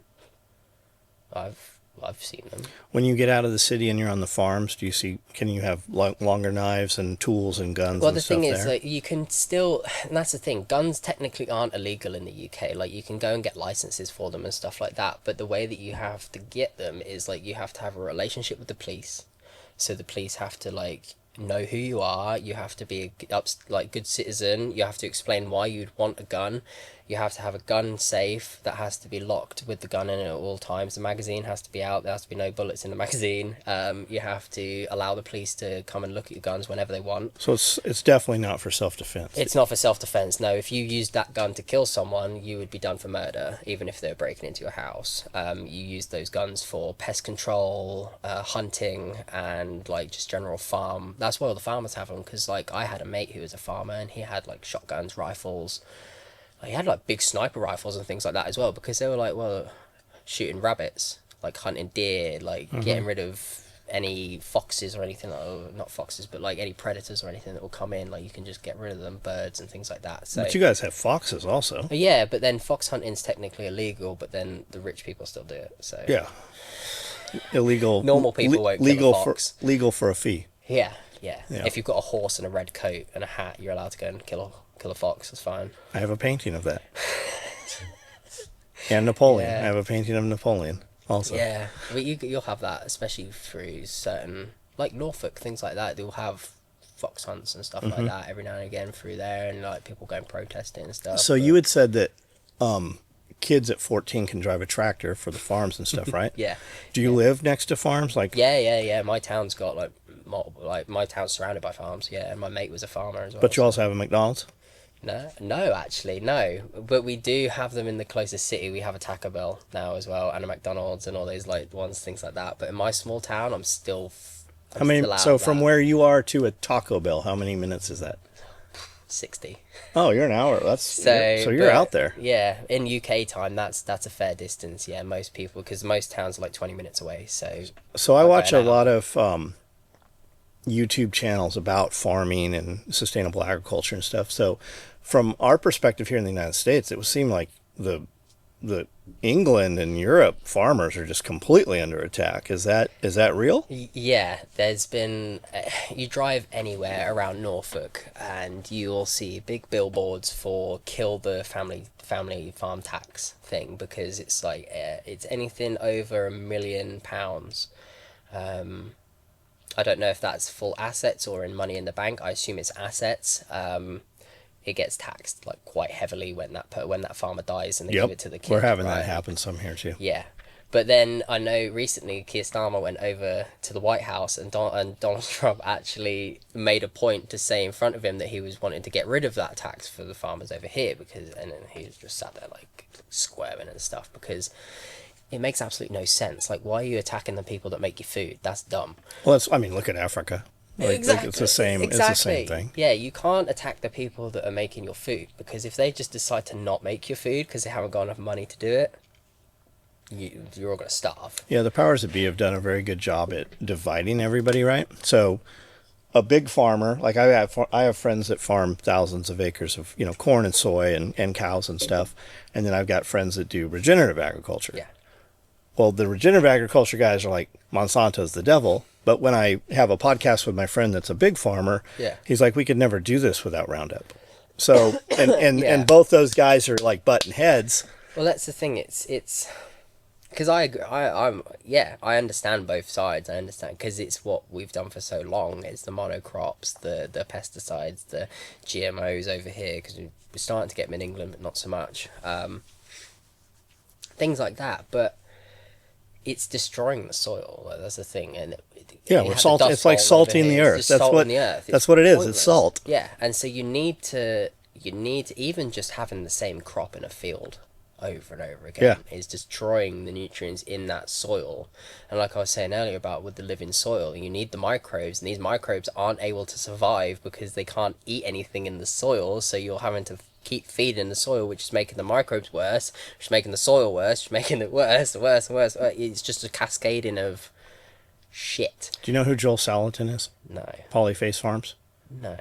Oh God, you got to do I'll Rogan. okay. Just find Rogan, Joel Salatin, and just fascinating. He actually spoke here. He did a property walk with me. I've met him several times. Just he will, and when you're like, okay, if we stop big farming, how are we going to feed the world? And he has an immediate answer for it. He's like it. And it will, like, you listen to it and you're like, holy shit, that would actually work, right? Well, also, why are we throw away? Yes, he talks about that. And why are we moving food such a distance? Why isn't everybody just producing some food? Yeah. Why are we not growing? We don't need massive cattle farms. You can have every other person, every 10th person can have a cow. Yeah, we already produce like 5 times the amount the world needs anyway. So we can just ramp down production 5 times, and then we've still got enough to feed everyone. So if you want double that, that's still... Yeah, and I'm not even saying stop it. It's just the monopoly on it. Exactly. We broke up all those big monopolies with U.S. Steel and oil, and the fight between kerosene and gasoline and heating oil versus whale blubber, and it's just wild, man. And that's it. I mean, we have the technology now as well that you can grow anything anywhere. It's not like you have to be outside, like under a tree or like in the shade or give a greenhouse or anything like that. You can literally just grow everything indoors if you really need in to. a shipping container. In a shipping container. They do it. Solar panels, all this kind of like geothermal heating if you really are fancy about it. But like, you can grow everything everywhere. So yeah, you don't need to be getting kiwis from fucking Jamaica or like wherever. Yeah, I get it. I like having bananas all year long. Yeah. I haven't had a good avocado since COVID. I just actually had a good avocado like 2 weeks ago. So why don't you write a book or do something with gardening or start a YouTube channel? Like, you really know this growing stuff. So if you can grow you can grow everything. Well, I think I don't know. That's the thing. I don't know, man. I think you don't don't have to know the most. You just have to know enough. You just have to know more than the guy that's watching you. I keep being told that. But then, yeah, I have a lot of problems with myself and confidence. So What? Like, I know, right? This is all fake. It's actually putting myself out there and actually doing something like that is terrifying, because I've and again, this is very much an English thing of like you need certifications for everything, you need papers for everything, paper. And I don't have any papers. I don't have anything telling me that I could do this. I don't have anything telling me that will be able to tell anyone else that I know what I'm talking about. But I know what I'm talking about. Can you not just start a YouTube channel in England like we do? I just started a YouTube channel. I mean, I could, but I'd be like growing weed, and then that would be like kick down my door, all that kind of shit. So, and in England, I don't have a garden. Can you move here? Like, what is? I have no idea what's required for that. I'm here on a tourist visa at the moment, so it's like because I'm not working. This isn't where I'm not being paid. How do you get a tourist visa? Like when you decide you're coming here, you just have to get an ESTA, and I'm not sure what the ESTA is. I don't know if it's abbreviation or anything, but it's basically you go to the US government website and then you fill out some information, give you details, and they'll either give you a visa or not. And then mostly you get it because it's just a tourist visa. It's like you want to come over. And you're like, I want to see Mickey Mouse. You want to, yeah, stuff like that. You want to go to Disneyland or whatever. I'm like, no, motherfucker, you got Disneyland here now. Yeah, but if I want, and that's 90 days. But if I wanted a work visa, I think that's 6 months. But I'd need to have a job for that whole time, and I'd need to let the US government know that when I was coming into the country that's what I want to do. I want to get a job, and I want to. So on a tourist visa, how long can you be here? 90 days. 90 days. Yeah, 90 and then you go back, and then you can come back. How long you got to be there? I mean, I think within the US law, you can actually just go out for 24 hours and then come back in. Interesting. But I'm not sure if it works on the same way that Europe does, in that you're allowed, like 90 days out of every 180 days. And so, because in Europe, if you're not in the Schengen area, which now Britain isn't because of Brexit, if I go to France, I get 90 days, and then I have to leave for 90 days, and then I can go back for 90 days. So I can't just leave for a day and then come back. So I'm not sure how it kind of works here, with the building up system kind of thing like that. But yeah, you can leave for a bit and then just come back. Do you guys have a bunch of abandoned places over there? No, like not so much. Bases not so much. And... We do have like old rundown pubs and things like that, and like the odd building. But because it's so populated, like have you ever might have a rundown barn. Have you ever been in your underground, like in the cities and stuff? You guys got like sub. It's funny actually. There's tunnels under my town. Really? Because my town is in the Doomsday Book, which was written in like. I think it's like the first census that the Normans did when they came over here. So they were like, what's here? We've just conquered this place. What's here? And so they were like, my town's there. So my town's like 980,000 years old or something like that. So the tunnels underneath were like, we've got multiple old churches all over the place. And so they're like priest holes. So when conquerors came over, they would like drop down into the tunnels, disappear off out the church because they were hunting Christians and stuff. Have you ever been in them? Yeah, I've been down there once, because it was under one of the really old shops, because my town's a bit weird. It's got like this clock tower from the 15th century there. Does it still work? Yeah, you can still go in there and the clock still kind of spins around. Yeah. It doesn't have any bells or anything in there. It's just a really old, like, rudimentary. Why do you think there's no bells? I don't know. I like the whole bell thing because I think there was bells in there at one point. I think there was bells everywhere. I think there was bells everywhere. And I think that they fractured the bells because the bells had a harmonic that could actually heal people. Yeah. I think that because even I'm not Christian. I'm not religious in that sense. I do believe there's a God, but I'm not religious. I don't like organized religion, but even the church bells are like... Is that just because it's not convenient for you right now? Because you're going to be a heathen for your young ages, and when you get older and you have children, you're going to find religion? No, I have personal religion. Okay. So I'm autistic, right? I've never thought about religion in that aspect. I've gone into churches and they used to make me feel a bit sick, like that whole forced happiness, the kind of cheering. Maybe you went to the wrong church. English churches are very... Yeah, I know. I saw your crusades. Yeah, nothing like over here. But my religion came about through a lot of self-reflection while I was ill. And so being in hospital, like on my own, I've gone through like Buddhism, Taoism, Christianity, Judaism, all these kind of different things. And I've been like, kind of agree. But then I started towards the end of when I was going to hospice and stuff, like the last kind of year where I was like fucked. and on all these different drugs and all these different things, I started to have these weird moments, like these dreams that if you're an evangelist, you'd be like, that was a vision from God. I was going to ask you that. That was like a fucking, oh my God, like I should write a passage in the Bible kind of shit. I love the irony of swearing during that, but You know, Jesus swore. yeah, he used to tear up churches and stuff because he used to sell stuff, and So you Jesus believe was a beast. you believe there was a Jesus? I believe there was a guy called Jesus. I don't believe he was the son of God. I believe he portrayed himself as the son of God in the way that religion determined at the time, because he went to India to learn about Buddhism. And Buddhism determines that we are one and everything and part of the universe, and that's basically what I am God, I'm the son of God is. We're all the son of God. I'm the son of God, you're the son of God. We're all made in the image of God. I just put God as something else, not God. If you had to pick a mainstream religion, what do you think you would most be aligned with? I actually don't know. Probably Taoism and Buddhism, because...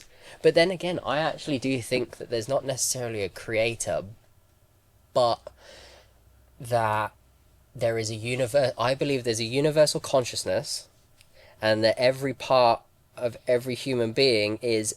The soul of a human being is a part of that universal consciousness that is diluted into a physical being so that it can experience everything there is to experience within a physical realm. So it's an energetic consciousness with the energy of the universe that wants to or it may want to, it may not want to, but it's experiencing everything there is to experience in the third dimension, the fourth dimension, fifth, sixth, all these different dimensions. It's experiencing everything there is to happen. That's what I believe. Do you believe in ghosts? No. Well,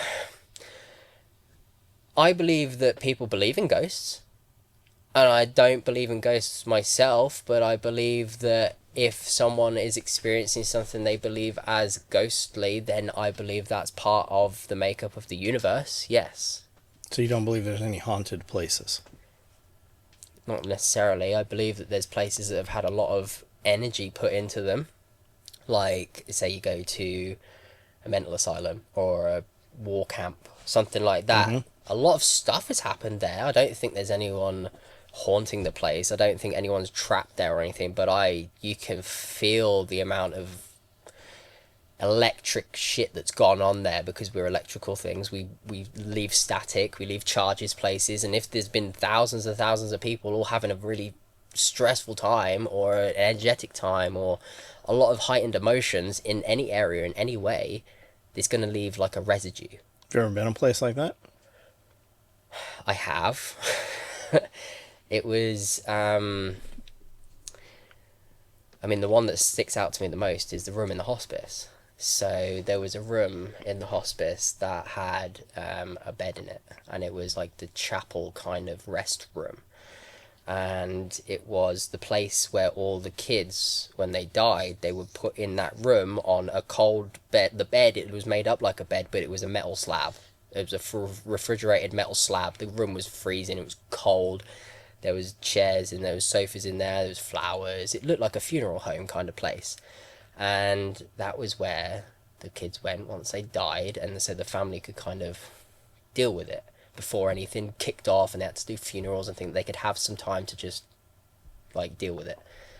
And I asked to go in there, and that messed me up. I mean, even now, like, I can picture it back and it's like bringing up emotions, but I got wheeled in there, and I looked and I felt in there, and it was heavy, like, and not heavy in the sense of like, oh, I knew I was going in there. It was heavy in the sense of like, shit had gone on in there, like a lot of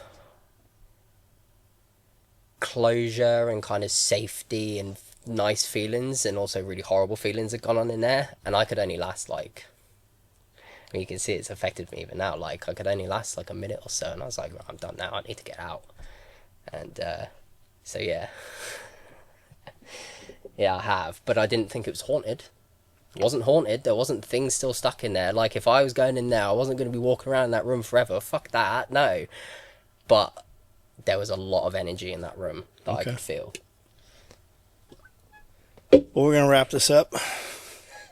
with everything we've talked about and everybody that's listened to this, is there anything you want to add to this? Anything you want to that I didn't ask, or anything you said that you want to expand on, or No, I mean, I never think about what I'm going to say. I just flow. I just channel things. So that's why it's so good when people can ask me good questions, because it's like, well, I can't think of those. I can never think of anything to actually. I could never say this like fluidly. I need someone to like prod and poke and like get at what me. did I So not ask you that I should have asked you? That's the thing. I don't know. Like you've asked me pretty much most things. If you got one.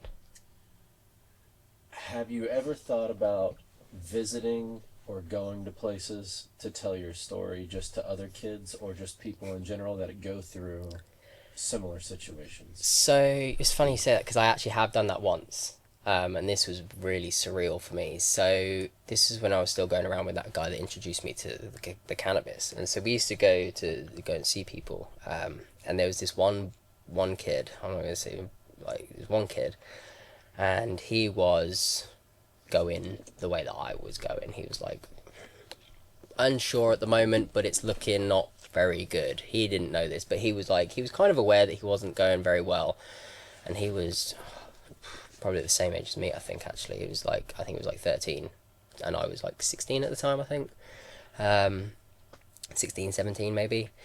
And so he was at the same age that I was when I was going to the hospice. And I went to his house, met his family, they made his tea, and we sat there and I spoke to him about death, like what it was like to be that close to death, and like kind of he had questions and I answered them and things like that, because it was very much like he was just curious about it. He was like the same as me, like he didn't know what that was going to be like, and I'd obviously been as close as you can really get without actually crossing over and dying, and then like being able to, without actually having like a near death experience, because that's completely different. Mine was like real close, like I know I'm about to, but like it hadn't actually happened yet. So I had all those emotions, the range of emotions. I'd completely accepted my death and everything, so I can relate to the actual act of dying without actually dying, because I went through the whole psychological process of it. So I could explain this to him, I could explain all these questions, answer all his questions for him.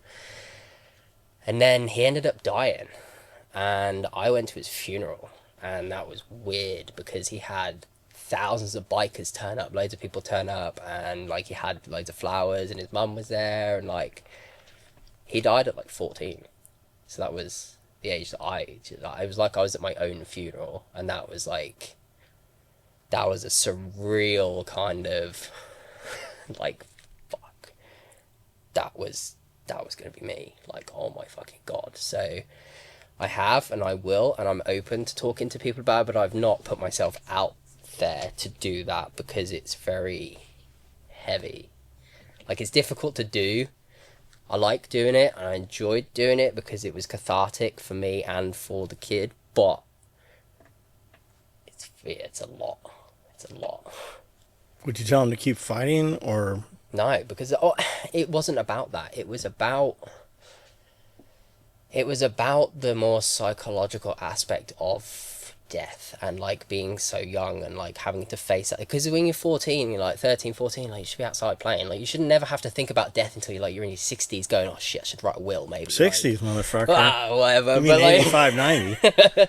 now, yeah, but that's the thing, like you should only really you should never worry about them, but there's only a certain age that you should reach where you should maybe start thinking about these things and just getting your affairs in order and like emotionally coming to terms with it, because that's just a natural part of life. Like if you're gonna be born, you're gonna die. It just sucks, but that's what it is. And so having to explain all these things to him and stuff like that, it was like, yeah, you've got the underlying kind of, yeah, keep going, like keep fighting, but I'm gonna be real with you. Like if it does happen, you need to be aware, kind of thing. It's the same as education.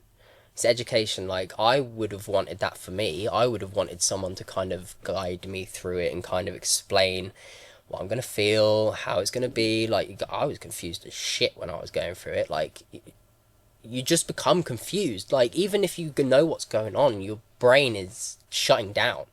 Your body's shutting down. Like I was producing like 500 ml of bile in my stomach every hour. They had to keep aspirating it out of my nose, like because I had a nose tube. Otherwise, I was just gonna throw it up.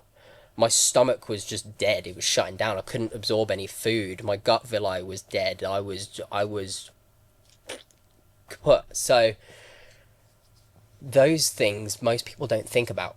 They don't think about the actual aspect of dying physically and emotionally, and that's what I spoke to him about. Was like, fucking, this is what you're gonna have to deal with, kind of shit. Like, yeah, keep going, but like, there's gonna be a reality about this. There is a reality, and every single kid that has cancer will know. They know about the reality because they're living it. Everyone knows. Like, my mum tried to lie to me once about what was like going on, and I immediately knew that something was like changed, because I was like, fucking, I can see it. I'm not an idiot. Like, the kids aren't idiots. And if you can make them go through the treatment that they're having, then you can allow them to have the dignity of understanding what they're actually going through. And if they are going to die, then they need to be able to have the dignity to understand that. And that's what I was trying to give him. Okay. Yeah. So you were pretty well at peace that you were going to die at one time. Yeah, I had that. Like, you thought you freak were. out. I knew I was at that point, and the only thing that I was pissed off at was the fact that I was wrong, because I was like, no, I'm not going to die from this, I'll be alright. And then I literally got to the point where I was like, oh, fuck, I was wrong. Like, I genuinely had that, like, I'm going to die. I didn't think I was going to die, I knew I was going to die. I did die. The old Darren died. Like, and this is another really difficult thing to try and kind of explain to people, is like, the Darren that was ill, he died in that hospice, like, gone. The Darren that came out of that hospice was a completely different Darren, completely different soul. Like, the soul that had got ill and had lived those first 14 years of my life just went, fucking, I'm out. And to me as well, it felt like I was an entirely different body. Like, I'd literally been reborn. Like, fucking hell, this is, whoa, what's this? This is new. Like, I literally went from not being able to walk to running around. Yeah. How many people do you think get that? I haven't met anyone. So maybe you're here for something. Yeah, and that's why I talk to people. That's why I do all these things, and I do answer any question. I don't have any shame over anything that I will have had happen to me or have done. Like, I'll answer any question about anything. Like, I think that's part of why I'm here, because Mum even still is a bit, oh, I don't really want to answer that. I don't like saying those things, whereas I'm a bit more like, You know, I've never had a conversation about your mom where she didn't talk about you. well, I'm the reason why she's the way she is. I was the one that put her onto all of her spiritual stuff. I'm the one that used to come out with these weird channeled quotes that like came from fucking God. Like, I can't remember what I've said. I never thought of what I was saying when I said these things. My mum would just ask me a question, and it was just, Maybe they came from God. I believe that they are from God, the universe, the universal knowledge and energy and consciousness that knows everything, has experienced everything. Yeah. Like, I channel a lot of my information rather than try and like consciously think about it, and it just happens naturally. And that's been since I got ill. You need a YouTube channel, man. Yeah. Just make a fake one. Don't put your face in it. I have been thinking about it. Yeah, you should. Yeah. Thanks for sitting down, man. Yeah, of course. We'll do it again. Yeah. From the bottom, they tore it down, I rebuilt it. I